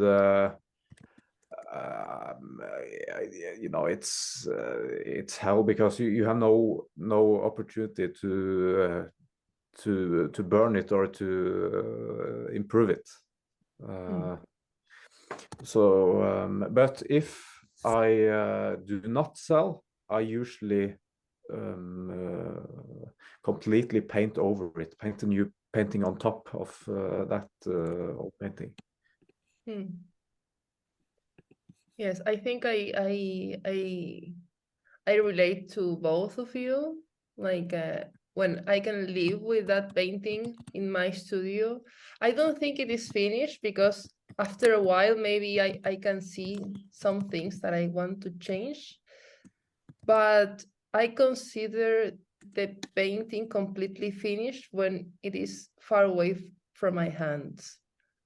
Like when I can't paint more on, like when I can't continue with it, when it is sold or when I send it to somewhere else in the world, like that's all. I mean, then that's the time when I varnish it. For example, last week I had this exhibition and I haven't varnished any of the paintings just because when they're back home, I will continue with them. Yeah. If I want to, like I also like to start paintings and I work with many paintings at the same time. So sometimes I know they are not finished, but it's okay. Like I can live with that. And maybe that painting is in a moment that I can show it, even though it is not completely finished. I don't know. I don't know. I think it's over when it's not at my studio anymore. Yeah, when you can't work on it, yeah. What about you, Nick? Yeah, I would say the same. I don't finish that many paintings. So it's kind of like what William said, if there's nothing I think I can do, if I've really worked on it for a long time and either I've destroyed it or it's gotten to a state that I'm pretty happy with. Those are basically the two options.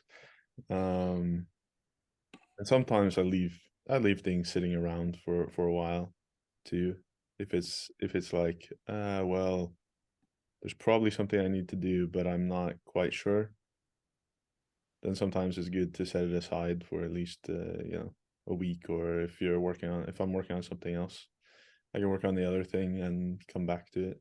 No, it's good to take a time, no? Yeah. Like maybe take a time without looking at the painting, maybe I don't know, don't see it for a while. And sometimes, especially, it depends, I think, also what skill level you're at, perhaps. Like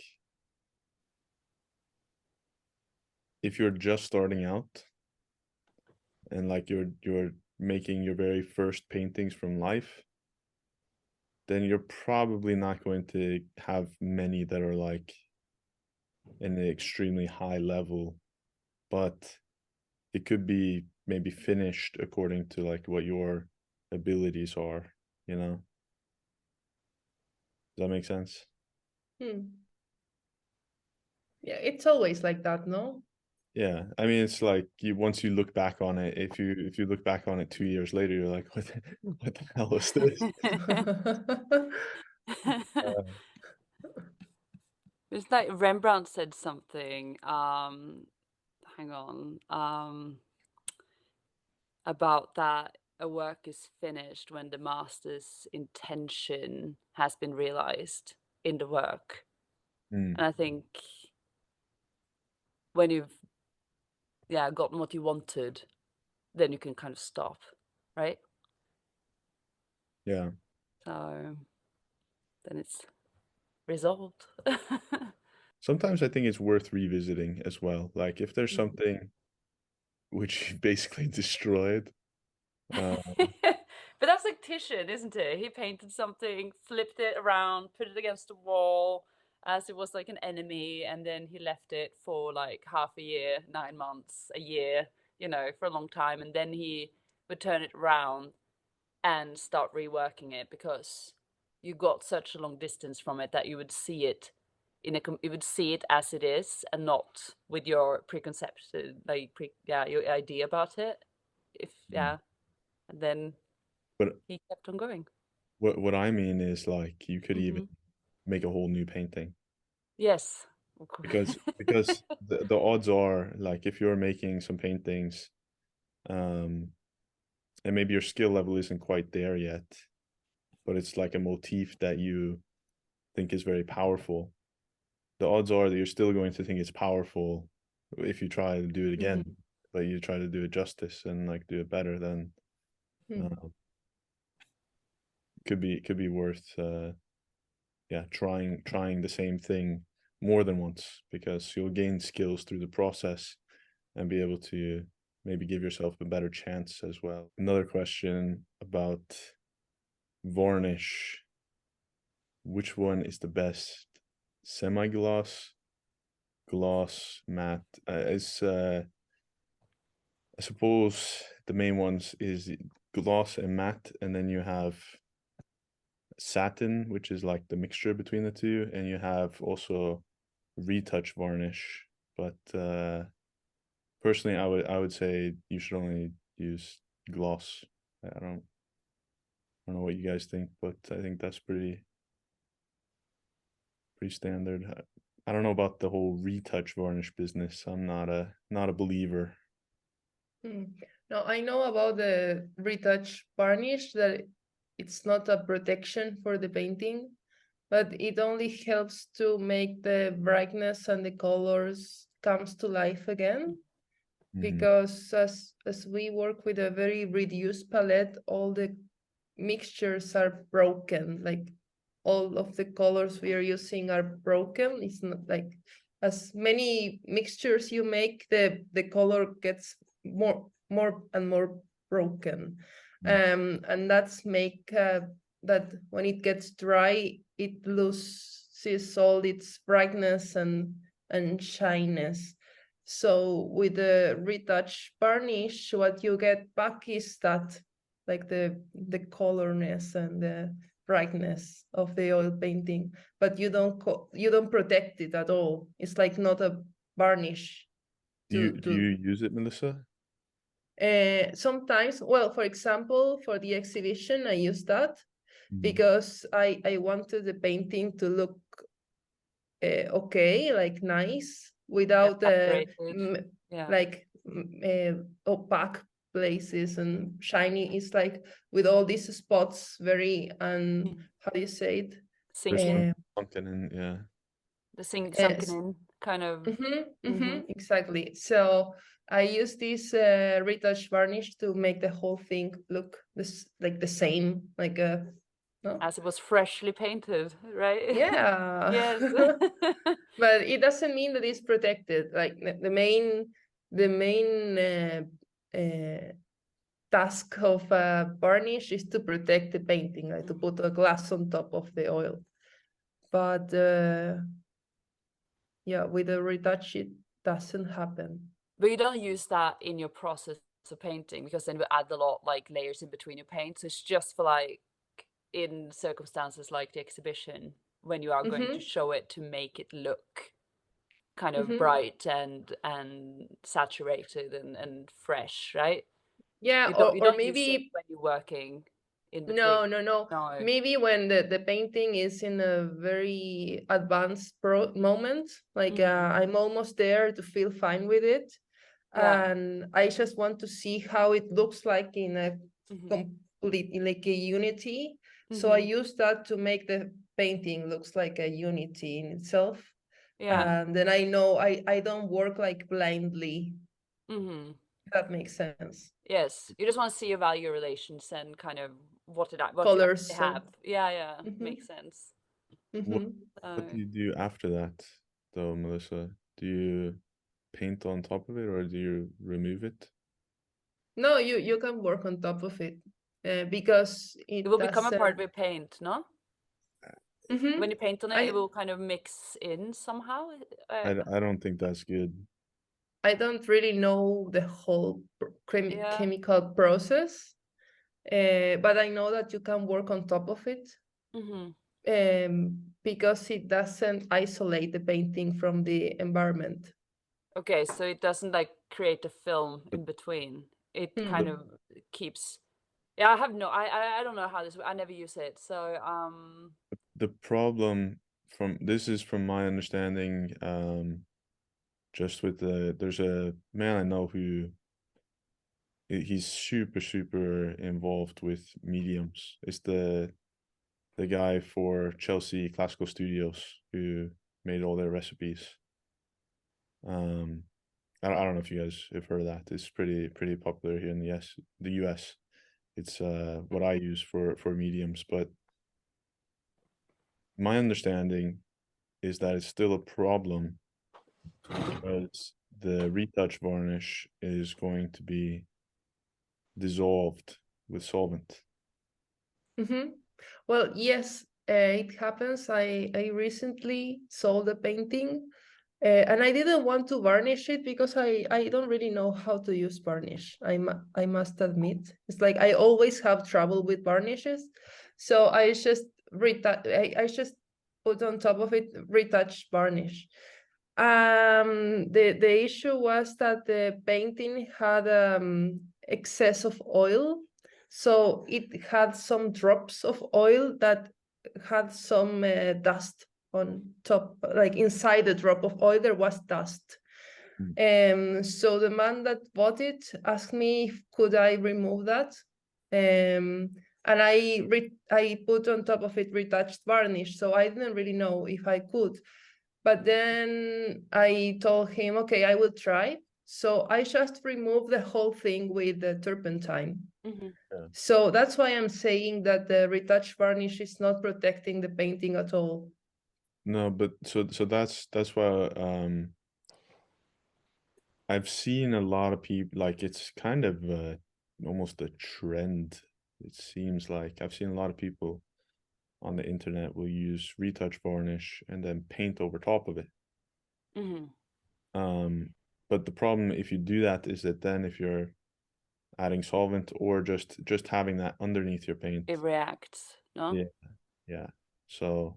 But I don't really like, and I've never really understood it, the whole kind of need to see everything, because if you have a section that is pure black, you kind of know what it is, and then I'd rather like put on some new, like a little brush stroke or just pure black on top if I need to see it, and then I have like the value relationship, because I've never liked that to kind of oil in as well, like, because that also gives you a film, although I would rather do that than using the like retouch varnish or anything new, because if I use the medium, it's already oil in it, and then I would just like put on some oil and I would wipe as much of it away as I possibly could, and that would saturate it to an extent. And then you paint on top of it with oil in a medium, so that kind of mixes into, because it's the same thing, so that you don't completely separate it. But preferably I don't put on anything. I just sand and start painting to have that tooth and to make sure it all kind of combines, so we don't have these layers with films in between that could make your painting kind of peel off or have a bad kind of chemical reaction. I don't know. It's and then I will varnish it at the end, but obviously you have to wait for a very long time before you can varnish it. So I think like you should wait, not do it before 6 months, preferably like a year or longer. And I think then it's like make sure it's no dust or dirt on the painting and make sure it's like completely clean. Sometimes maybe I even like wash it a bit with what's it called, acetone or something, just to kind of get fat and grease away, and then I'll put on some varnish. But to be honest, I don't really varnish my paintings very often either, so I don't know. I'm worried about putting on chemicals. My 2 cents, if it means anything, Melissa, is basically just I think I would avoid the retouch if you can. I totally understand the exhibition and that you want it to look fresh. I get it. I don't know. That's just what I've heard is it's best to just varnish. But what type of varnish do you use? Do you have like a brand you like, or do you make it yourself, or? The one I would use is Chelsea Classical Studio. Yeah. Is that the one you get in the US, or? Yeah. Yeah. I think mine is like Sennelier, I think. I mean, a lot of them are good. It's Yeah. so, but I But prefer. I think it's good if you have like, if you want to try a few and to see how they react, it's kind of nice to have a piece of wood or something and just like do strips with like varnishes and try them and then see how they react over time. And just make a note next to it what it is, like really scientific, because then you can see what is really yellowing and what is like more brittle. So I think that's a good way of like testing the waters without putting it on your painting, and then you kind of know for later. But or like do a little painting with something and do different varnishes on top and see. But Yeah. yeah. And I think the main difference in terms of the finish is going to be what kind you choose. Mm-hmm. Like if it's And if going it's to matte, be, shiny, and yeah. you use shiny. I what I've heard and what I've had the best experience with, Mm-hmm. shiny, and Yeah. it's the glossy. So it kind of looks a little bit over reflective when you first varnish, but then as soon as it dries, then it's going to be really, really nice. And it keeps your painting fresh compared to like if you use the matte, it almost adds yeah, it's like a matte effect on your painting. So it's That you don't want, no? yeah, yeah. And But how same, long do you wait before you put it on? I mean same as what you said. I would recommend like a year if possible, Yeah, so a year or more than that even. If especially if you got like thick impasto or something like that. mm-hmm. But Yes. Do you wash it with anything beforehand, like, or do you just apply it? Make sure it's you can wipe it off, um, and like that's usually good enough if you have a good rag. mm-hmm. Yeah, so it doesn't leave too much. And Yeah, I mean you yeah, don't I wash it a bit with just to get grease and stuff like that, which could want. make it not want to stick to it. And also if it's very oily. Have you ever had that when you get that kind of when these pearls start to happen? If it's too oily, your surface, I don't think and so. it starts like pulling together, that's like awful. Mm. So that was like typical Florence Academy paintings I did. Yeah, Um, with that oil ground underneath with all these mediums and all these things in, and then you were trying to do the varnish and it just like became these pearls. And I haven't had that problem with what I've used since being with Odd. So mm. I don't know. Not Yeah. sure what happened chemically there, but something sure did. Well, so that's the whole the fat over lean. I think Mm-hmm. there's a lot of confusion about it, and it's pretty simple. And Yes. that's like what Odd is doing. He says basically just use your pigment or like your paint straight out of the Mm-hmm. and don't use medium. Don't overcomplicate things. Yeah. It's not. And so the interesting thing, if you're going to use, and he scrapes down, so that's an important part of the process as well. Yeah, the scraping and the sanding to get tooth, right? To So hold it together, to bind it together. yeah, well, it helps it to stick. But the interesting thing, this is what I also talked about with this guy, great guy. If you sand and scrape, you're immediately finding out how well your previous layers have binded to the surface, right? Because if you go over it with your palette knife and everything starts falling off, it's not glued to the surface. Like you got, It's not sticking yeah. at all. So, I mean, there's certainly some uh ways to play around with that. Like obviously, if it's one day after you just use stick and posto, yeah, it hasn't had time to dry yet.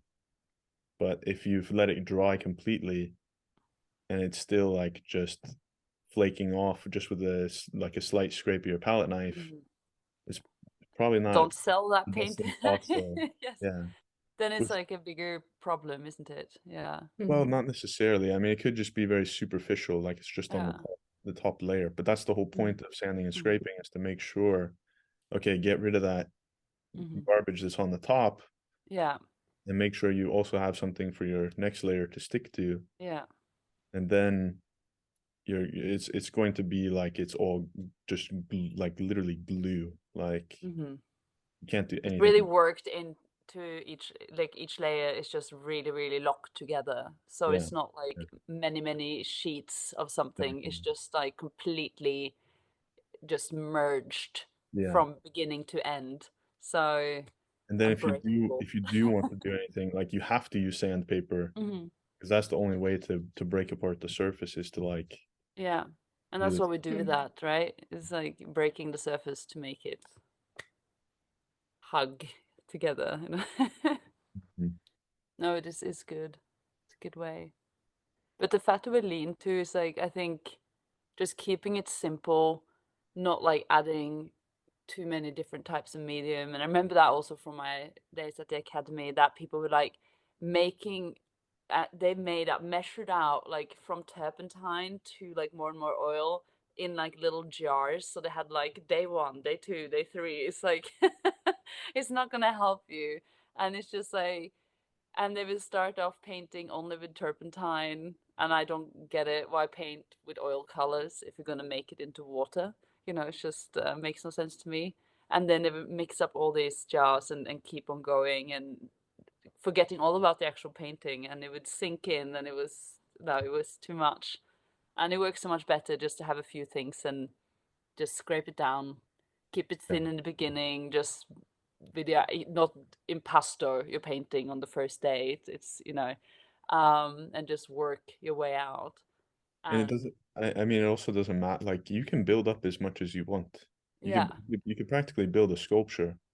with paint, yes. And if you're just using the paint, it doesn't matter because Yeah, like it's going to adhere.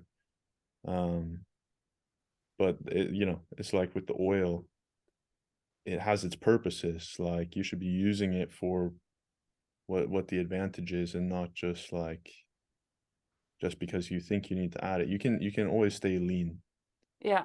I Always. prefer the staying lean and not mixing in too much, because like you don't, and I think that's kind of a myth with oil painting too, that you have to have so much added to your paint, but like your paint is finished in the tube.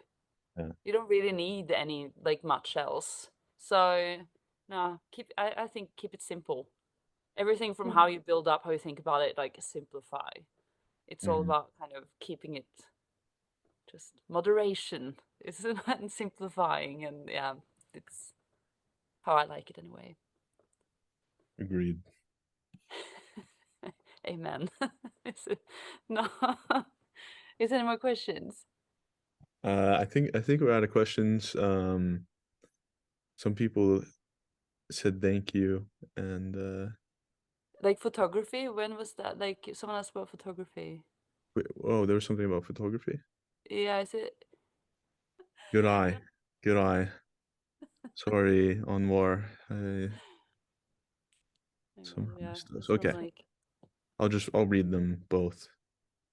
I am attracted to your movement mostly because of the Apelles palette and the eternal emphasis. Besides story narratives, are you finding existential experiences in daily life as well? Sometimes I notice something, but it fades before I can grab onto it. Are you finding? You mean like kind of as a like that we find a narrative in a daily life, so we find inspiration from it, like That's what I was taking it as. like in the Yeah, that like was my walking in thought. the street. Yes, you see like, especially here, see a So, lot. I mean, if that is the question, then I would say pretty much yes. Like that's part of. I mean, it's part of life, and that's stories are made. That's the eternal thing, isn't it? Just the human beings and interactions, and it's kind of love and laughter or sorrow and death, and you see all these things all the time, and that's, I don't know.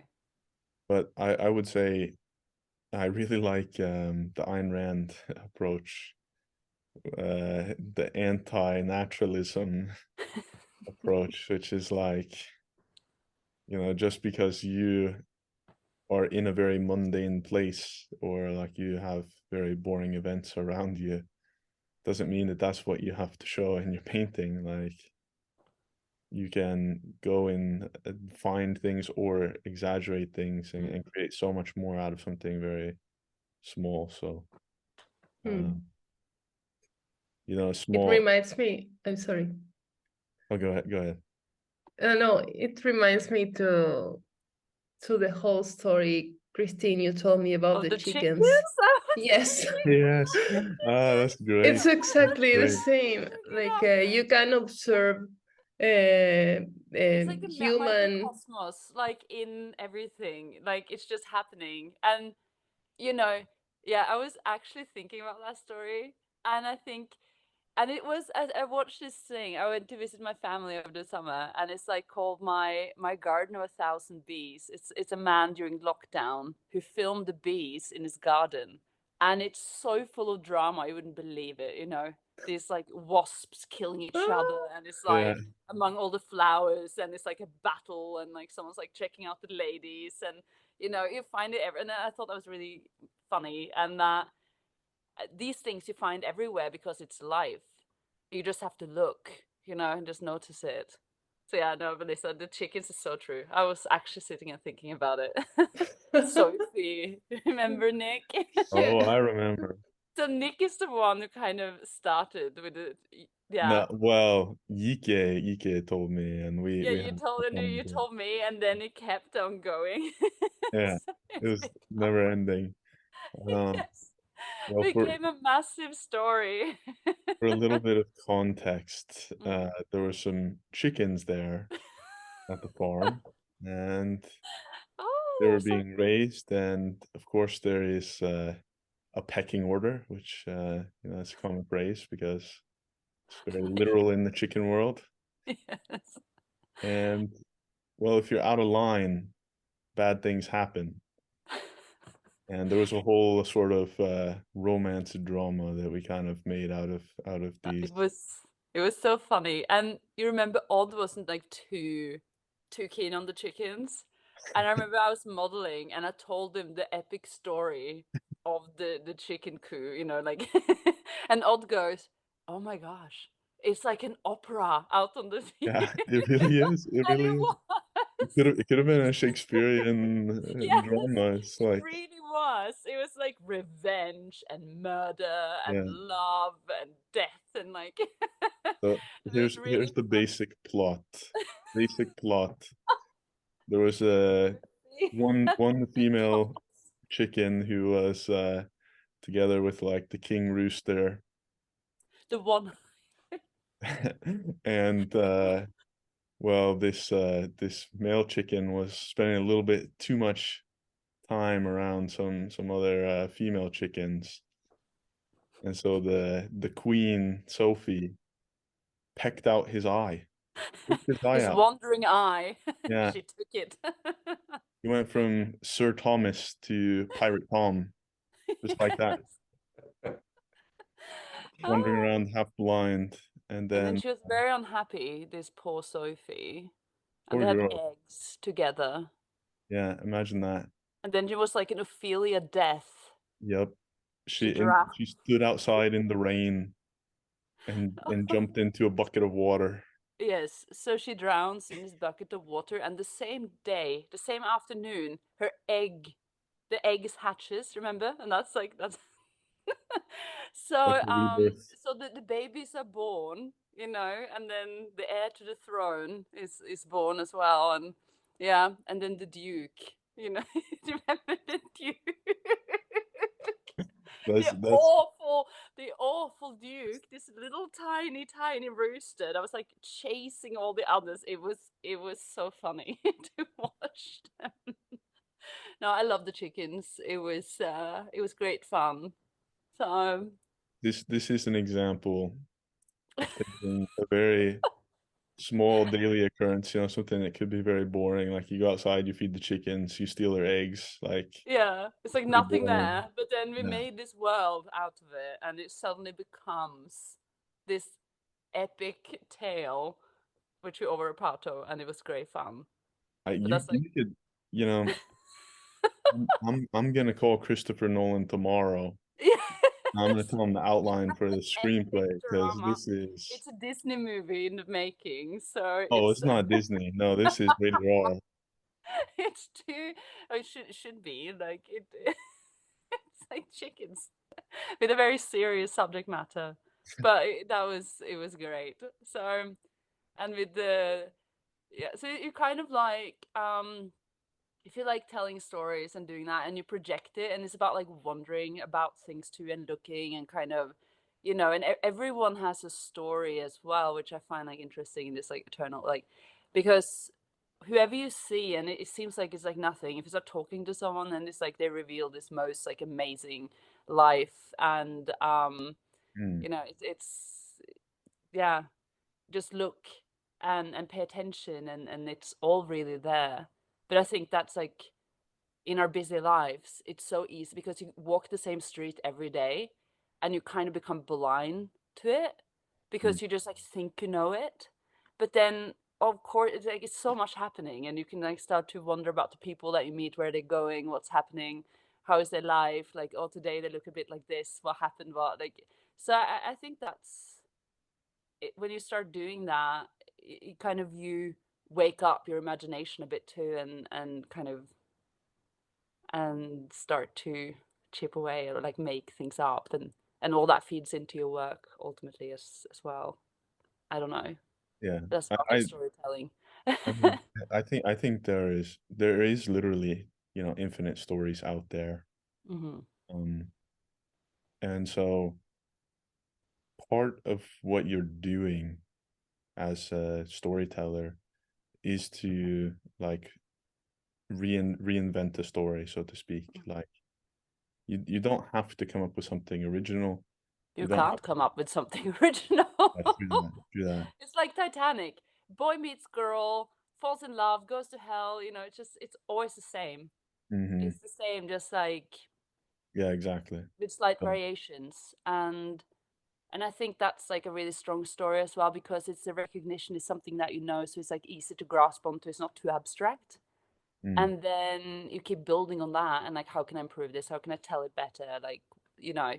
Um, and I think in art, as I was saying before, that idea that you have to say something new and be original, it's the most dangerous like trap you can fall into, really, because I don't think you can do that. And it's about, how can I render this story as well as I can? How can I like say this in the best way or improve from last time? That's like what you should be asking. it's a good point.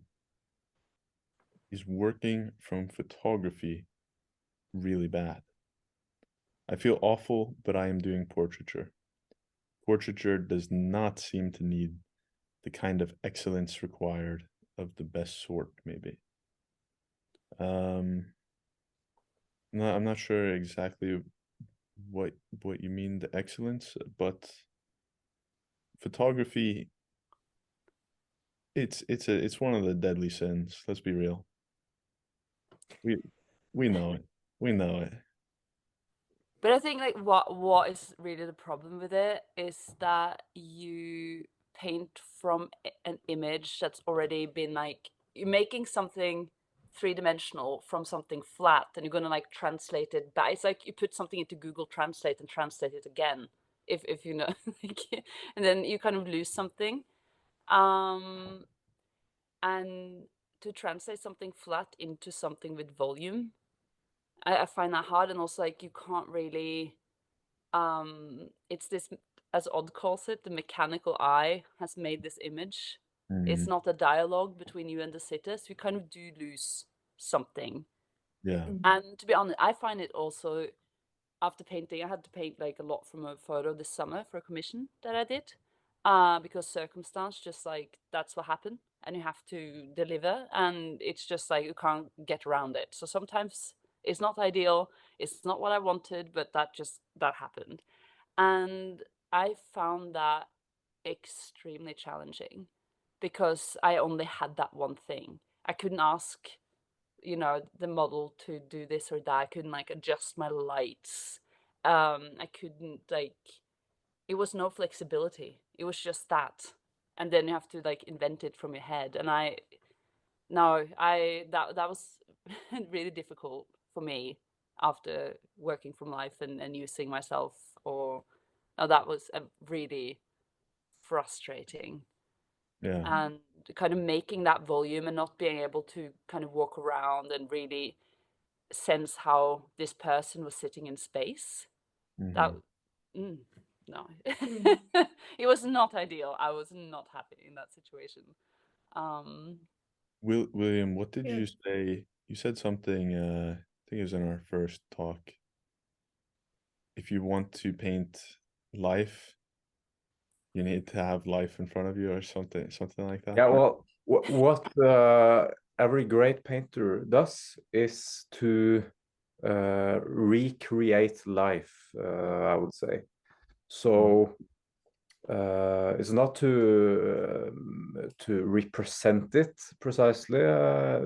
It's to create a living organism.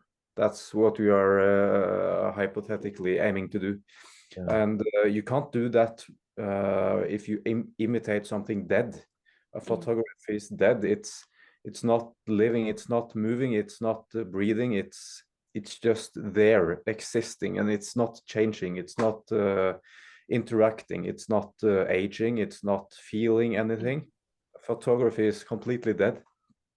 So if you want to make something breathe and you want to create a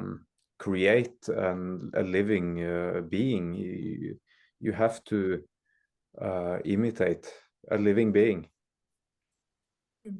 I think you're so right with that, William. It's like, yes, agree 100%. Good. Well said. Here. Lisa, did you have some thoughts? Yes, I want to balance because I think photography could be a good tool, mostly when you don't have any other way to paint what you have to, like a commission, for instance. But I think the problem is when you want to copy the photograph, when you want to make the same thing as the photography is showing you. And I think that's the main problem. Like you don't have to copy a photograph. You have a reference, no? It's like what we talk about at the very beginning of this conversation. You don't have to copy what you have in front of your eyes. You have to idealize it on your painting, no? Because maybe the head will be too big for the whole body, no?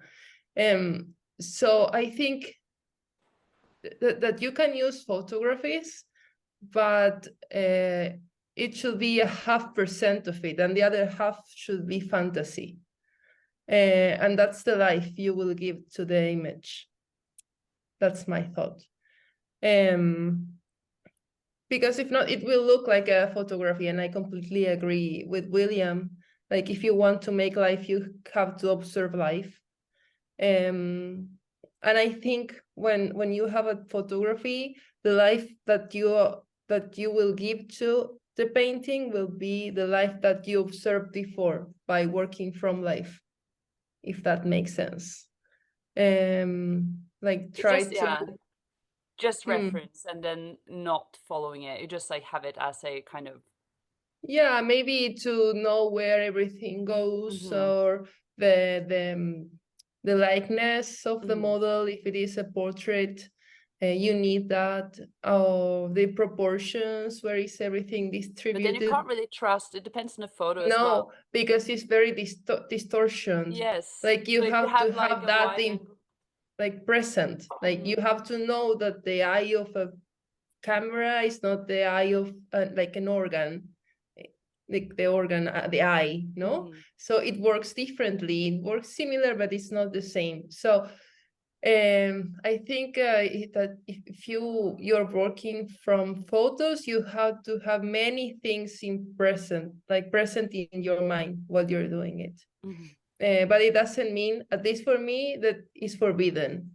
No, but sometimes you just can't help it. You just have to, because like the circumstance just forces you into a corner and you can't get anywhere unless you kind of just do it. But I think like if you use it as a reference, but I would like when you can choose not to use it, never use it. Then I would rather look at the painting or another work, and instead of a photo, I would use something or a drawing made by someone else, like an old master or something, rather than going and finding a photo taken of like a pose. I would then go through and like have a look at the masterwork where someone has translated it and made lines and thought about it and thought about how to make space in what they're doing rather than going to the photo. But of course sometimes you can't.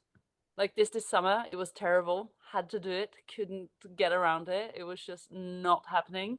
And at the end of the day, you just have to do this because it's almost like prostitution. You just have to kind of get it done. But then when you can, and I mean, like, as if you have a mirror, you can always use yourself for a composition, like just look at your arm or leg or something and paint. And I think that's better than getting a photo. Yeah. Yeah. I have to push back a little bit here on the photography business and see what you guys have to say. But Waging war, are we? No. We're gonna fall out now and no. Come on, bring it on. I think the limit to which you can, do things without needing photography is pretty full. I'd say like 99.9%, this is like Kitsch is the Germex here for photography. Like we're wiping it all out. And my view is if you're going to be making a painting, granted, could be a commission. In any case, you could at least find the masterwork. That's what I would say would be a sort of compromise. Like you should have masterworks around you anyways, because you need some sort of basis, some sort of gold standard. Yeah, you need to look at someone else, not your own things. So you need to plaster your walls with masterworks. So having many references, like no matter what you're painting, I would say it's a very good idea. But if you're going to be making a painting, and it's not just for practice, if it's just for practice, why are you not making a self-portrait? If it's going to be a portrait of somebody else, why not choose a pose which is readily available in a masterwork? Yeah, but then also in a portrait, if you can't have the actual sitter, what I did this summer, for instance, I got my dad to come, and I dressed him up and I used my father as the body, So he was posing for me. And then so I could restrict what I had to do to just like really get the likeness of the man, and then painting from like imagination and making it up, checking kind of what did he look like again, kind of. But it's better. So I kind of support that. Like you actually get a stand-in. That's the best, I think. If you can get someone of like similar height and build or whatever, or like you have that, but then if to dress them to get like the draperies right, you just use another person. So you actually have a living being with you in the studio if you can't get the one that you're supposed to paint. Yeah, absolutely. And I want to be clear. I'm not criticizing your guys' sins at all. That's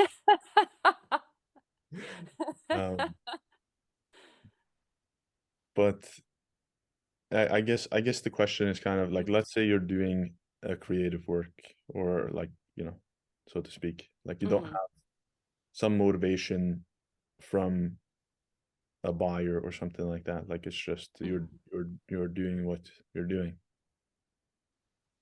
Then why not choose something which already has been done by a master? Because there's also a little bit of a question here, like if they haven't done it, why not? Then it's not working, is it? No. Yeah, maybe it's not such a good idea if it hasn't been done before, because between like all the Greek and Roman sculptures, Renaissance sculptures, all of the paintings, I mean, Yeah, you always find something when you look for it. But then, Nick, if you find like a sculpture, say from ancient, like a Greek sculpture, okay, so then you don't have the three-dimensional sculpture, but then you have a picture of the sculpture. yeah, that's true. However, so Not there's gonna there's a couple, be there's a like couple really. of points, I would make. One is that maybe this is a little bit excessive for your casual painter, like if somebody's just kind of they're testing the waters, let's say. But if you really want to make a masterpiece, wouldn't it be worth it to get the thing? There's a lot of great cast makers out there these days, and I'm sure you could find a maquette of like a lot of great motifs or just a small cast. But the difference also, like you could say, photograph of a painting, right? It's just a photograph. But the thing is that the painting and the sculpture, they've both already been translated into a different language. It's no longer, it's not a photograph of the subject, right? You've translated it into a more substantial form. But even if it's a sculpture, at least the sculpture is more essential than just the photo of the model. Yes, and then you can move it in the light and kind of change it how you need it to be as well, which is. Well, but I'm saying even if it's a photo of Oh, yeah. but then you could also get a live model, have the live model do the same pose, so on. Yeah, but I think so. If you're doing a painting that's a composition that is not having like, it's a little bit more challenging when it's like an actual person and it has to be this person, like a very kind of formal Yeah. portrait. Which Then you is get like yeah. That's why that's like the one time you get into real trouble, because otherwise you can always find a model. If it's not yourself, Yeah. it's always someone that can help you with the pose or something like that. So I only really use photography if I'm in that situation when you have to paint a very specific person and get their likeness, but then I will also like if I can't have it, like use myself, use someone else for like the body and to get like the atmosphere, to get like when you're painting the background around, just to kind of see how it is, and trying to minimalize it as much as I can, because I don't want it. But sometimes they just don't want to sit. So it's yeah. I have to push back, Kristine. I have to. Have you not had that, Nick, when someone commissions a portrait and they just like, and this summer, I mean, the roads were destroyed due to flooding, so I couldn't even get him to come. So, and it had to be finished, and I had to go back here. So Yeah. it was like, I my head was on the block. You like sign a contract, you have to finish it, has to be Kristine, done. Yes. hold So on. then, No, no. the whole So no, then you you have to. hold on a second. Hold on a second. I want to be clear. I'm not criticizing you. No, The day will come where you'll have to pay for your sins. That's your business. I already paid for the I'm just like my I'm just soul. joking. I'm just joking. I'm joking. Okay, I'm sorry. I'm Yeah. joking. No, but There's no hard feelings at all. But this is why I think I might give you something else to think about. Okay. Um, as far as the commissions go, I have gotten like a lot of commission requests, which I've rejected Yeah. because it's not really worth it. And the truth is, I mean, there's way better photocopyists out there than me. And I could make a decent portrait from a photo, but what would be the point? Like certainly it's better than working at McDonald's. Well, it probably is. Probably.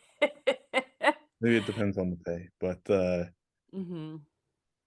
thing that I thought about also is you know, if I want to, I want to be the right guy for the job, Mm-hmm. and that's not what I'm signing up for. If you No. know, if my heart's not there, and if my beliefs are like totally against it, then Mm-hmm. it leaves you feeling really, If then it's a question, like you don't take it if you don't feel like it's right, or they don't want to listen to you. They're just like, I want the painting of this photograph, because that you're not going to give them, right? yeah, exactly. Yeah. So this So is it the thing depends on the is, commission as well, right? but this, yeah, so this is the thing is like, if it's just, hey, can you paint this photo? Then you say no, then yeah, I wouldn't the do that. answer is no. But Yeah. what I would instead, you know, kind of push back with Mm-hmm.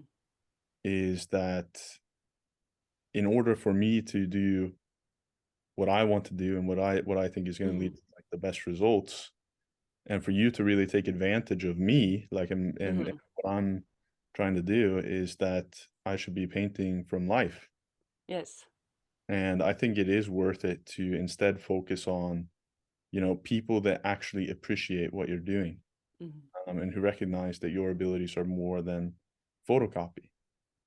And then it's also going to pay a lot better as well, because they understand what's going into it, what it takes, and then you have an opportunity to really, you know, find somebody who actually supports your craft and what you're trying to do, rather than it's like a more casual kind of like, oh, I just want the photo painted. So then what you could, this is person what I've done is I've just said like, I'm willing to do it under these conditions. Like, I'm not gonna paint from the photo. I will fly to you if you want. Like, I'll come paint your portrait if you want, but like, you know, it's gonna be much more expensive. It's not gonna be a $500 painting, right? Like, that's, it's not, this is not a photocopy like printing machine. So Yes, of course. Do you need that in your agreement, really, and how you're going to go yeah, about it, how many sittings you're going to have, and la la la. But sometimes the world just like gets in your way and you can't make it happen. yeah. And in those cases, you just can't help it. You just have to, because in the end of the day, it's an agreement. You said yes under these like conditions, and then I get it. I yeah. totally get it. Like, So I don't blame you at all. no. I know. But like, I mean, sometimes it's about so preferably I never, like, always from life in a good light situation, from natural light as well. That's like what I would want. But of course, like every so often, you just like, to save your ass and to kind of, when things got in the way, which you can't control, then you just have to make the best out of a very unfortunate situation. And then I think photography can actually, then it's like great, because then you can actually, yeah, pull something together. Although everything else went to hell, basically. So yeah, but I agree as well, and I think it's nice to have those terms and conditions before starting out, because making those copies just of when someone sends a picture to paint it, that's like not gonna happen. A Yeah, bad photo of just like, and it's no. like, yeah, And then you have so many like, people that can do that for much cheaper and much better exactly, with the patience. So exactly. you should really just print it out, because that would be actually correct. So it's yeah, but that's like people also not understanding what it is. But yeah, in this case, it was someone that wanted an actual kind of oil painting, and it Yeah, was like yeah, sad what happened. But then you use photographs, and it's not ideal, it's really hard, and it was very miserable the yeah. entire time. But it was just like, c'est Well, la vie, no, what can you do? um so I mean, that's my experience too, is like, Mhm. I have done a commission before from, uh, I mean, it was pretty flexible, but I used a photo for the portrait. Um, forgive me for my sins. Oh my gosh, here it comes. No, but the truth of the situation is that it wasn't really worth it. No. Like it was It's not good, is it, to work from? It's just no. no.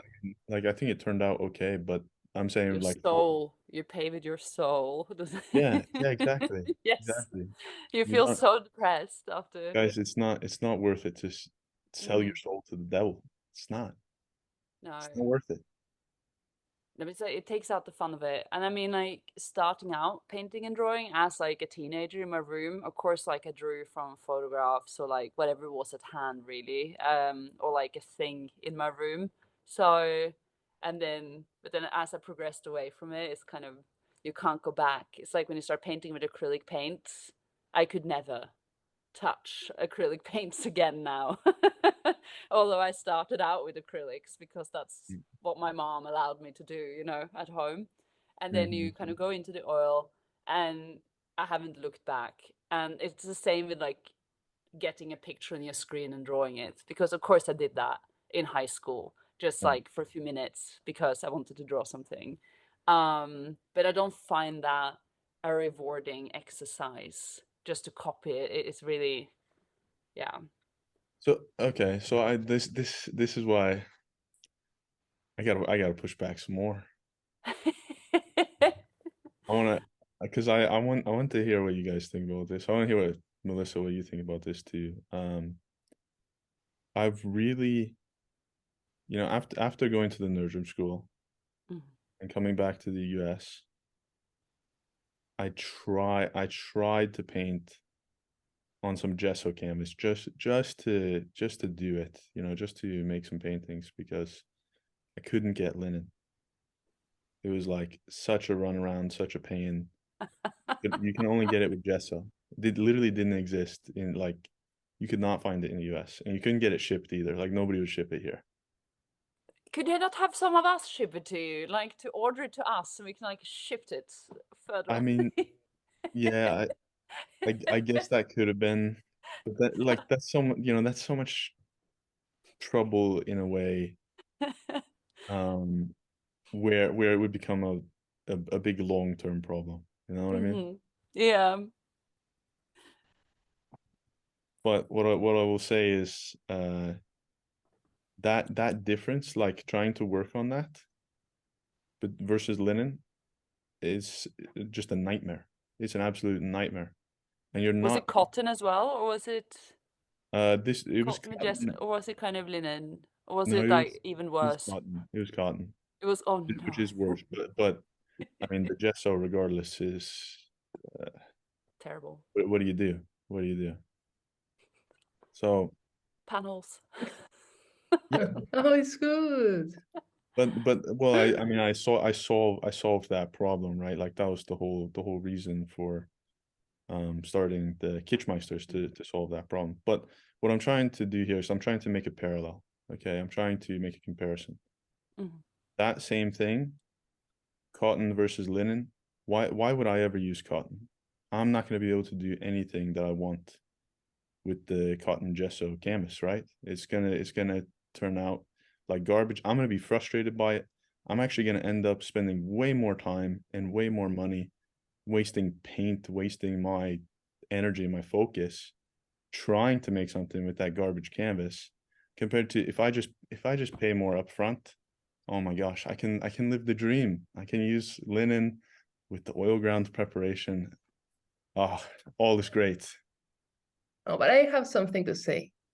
Okay, Because I gotta rant a little bit, just a little bit longer, a little bit longer. okay. And now here's the thing. It's almost ironic.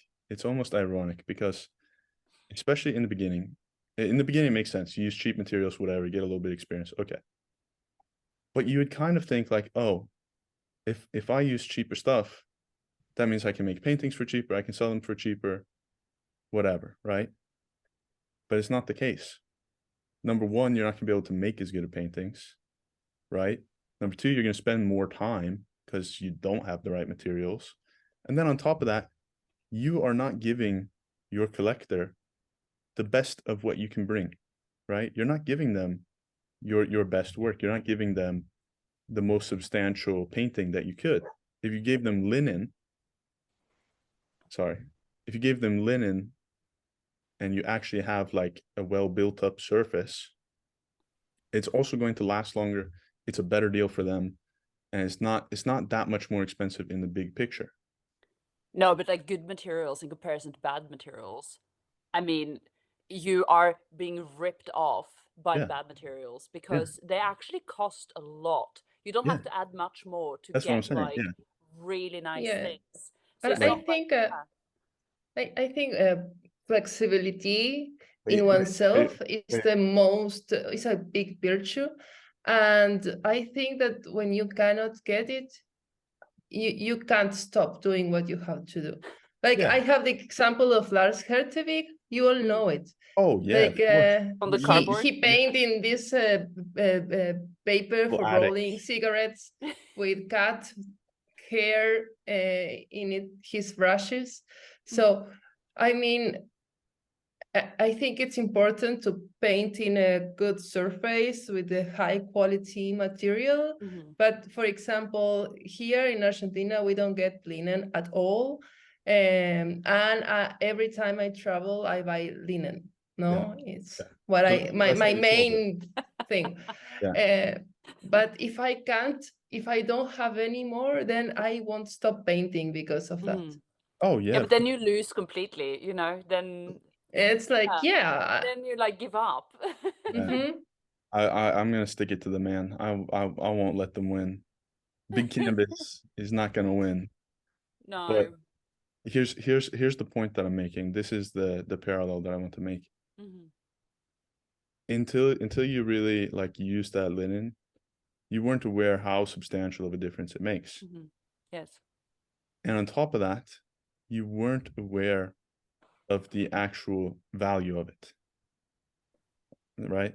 Yeah. Like once you use it, then you realize, oh my gosh, like I've been just wasting so much money on these garbage materials. It's actually costing me money. Yes.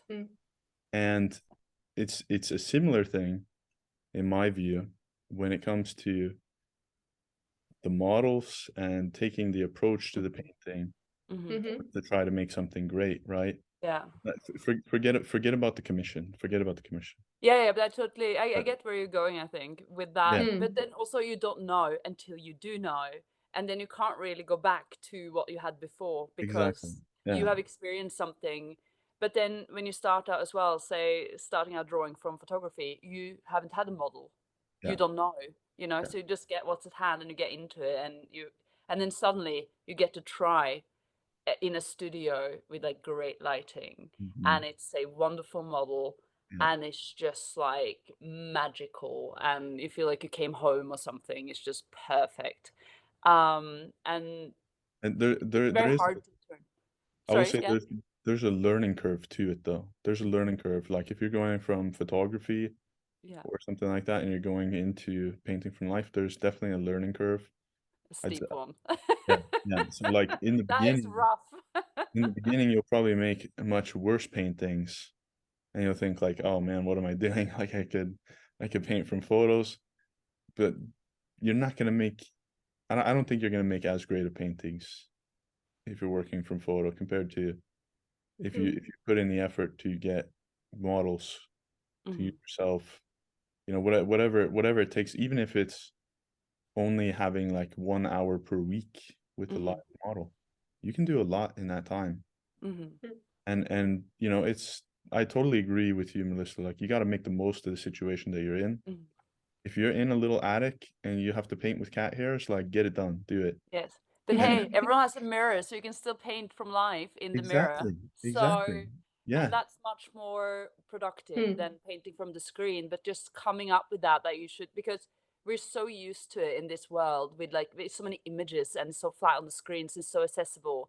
And it's like, and then it's ready lit up. You find a picture that you like of some celebrity or something. That's what a lot of people do, right? Instead of just setting up a mirror and getting the light right. So in reality, you always have a model. You always have yourself. Like that's another thing. Like the lights are not that expensive. Yeah, but everyone has like a desk lamp or something. Like it doesn't need to be fancy. Yeah. And it's more about kind of and trying different lights and flat lights and very dramatic light. All this is like good to try to understand it. And in terms of model, you always have a model if you have a mirror. Yeah. And even if you have a computer, you can just like get the camera no, if you really can't get anything and just Wow. have yourself, no, because then it moves and changes and What a but it's not world! the same. Get What a a mirror. world we live in. You Mirror. can have a computer, but not a $5 mirror. Come on. But if it's not at hand and you have to acquire one, say, if it's no mirror and you just want to make a No, drawing, but and it's like then you going back to kind of use what you have.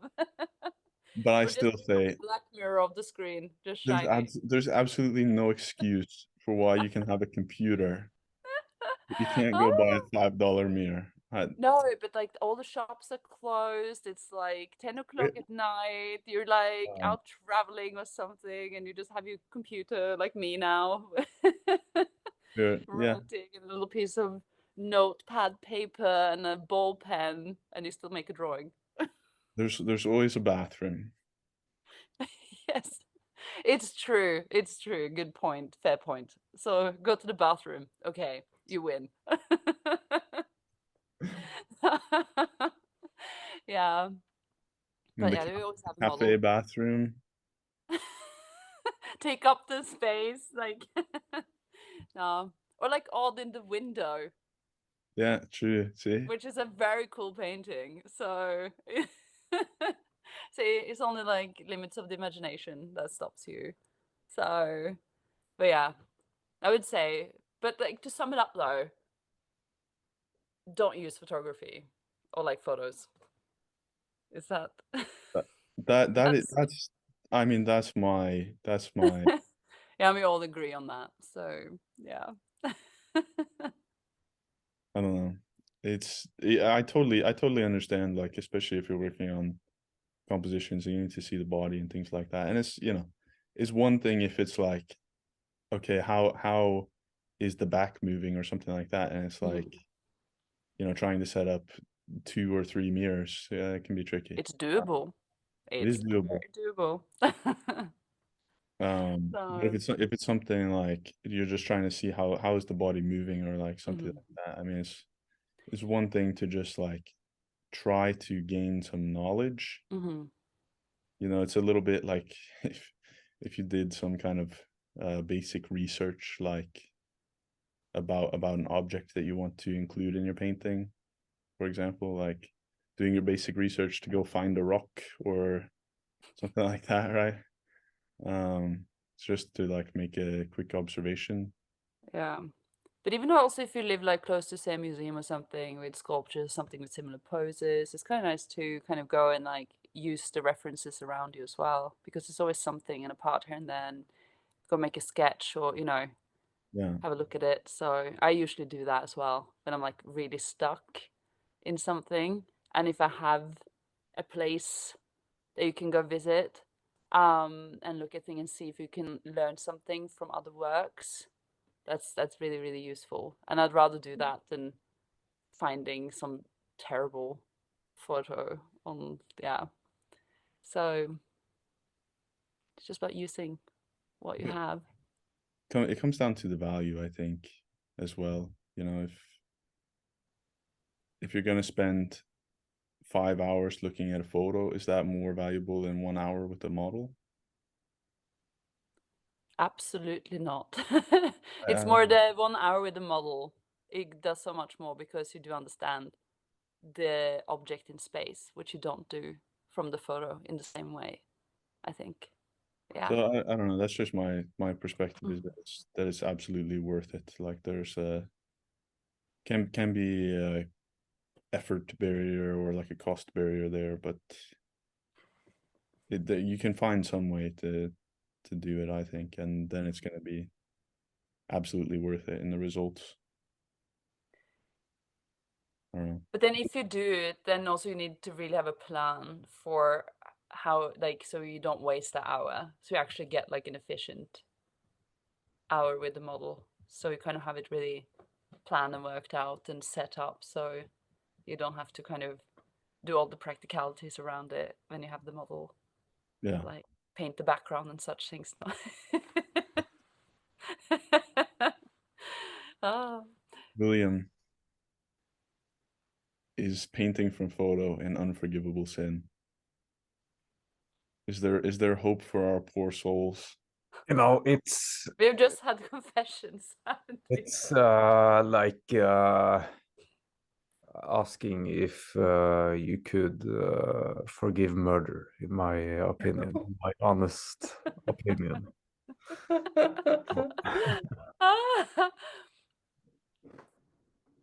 So yeah.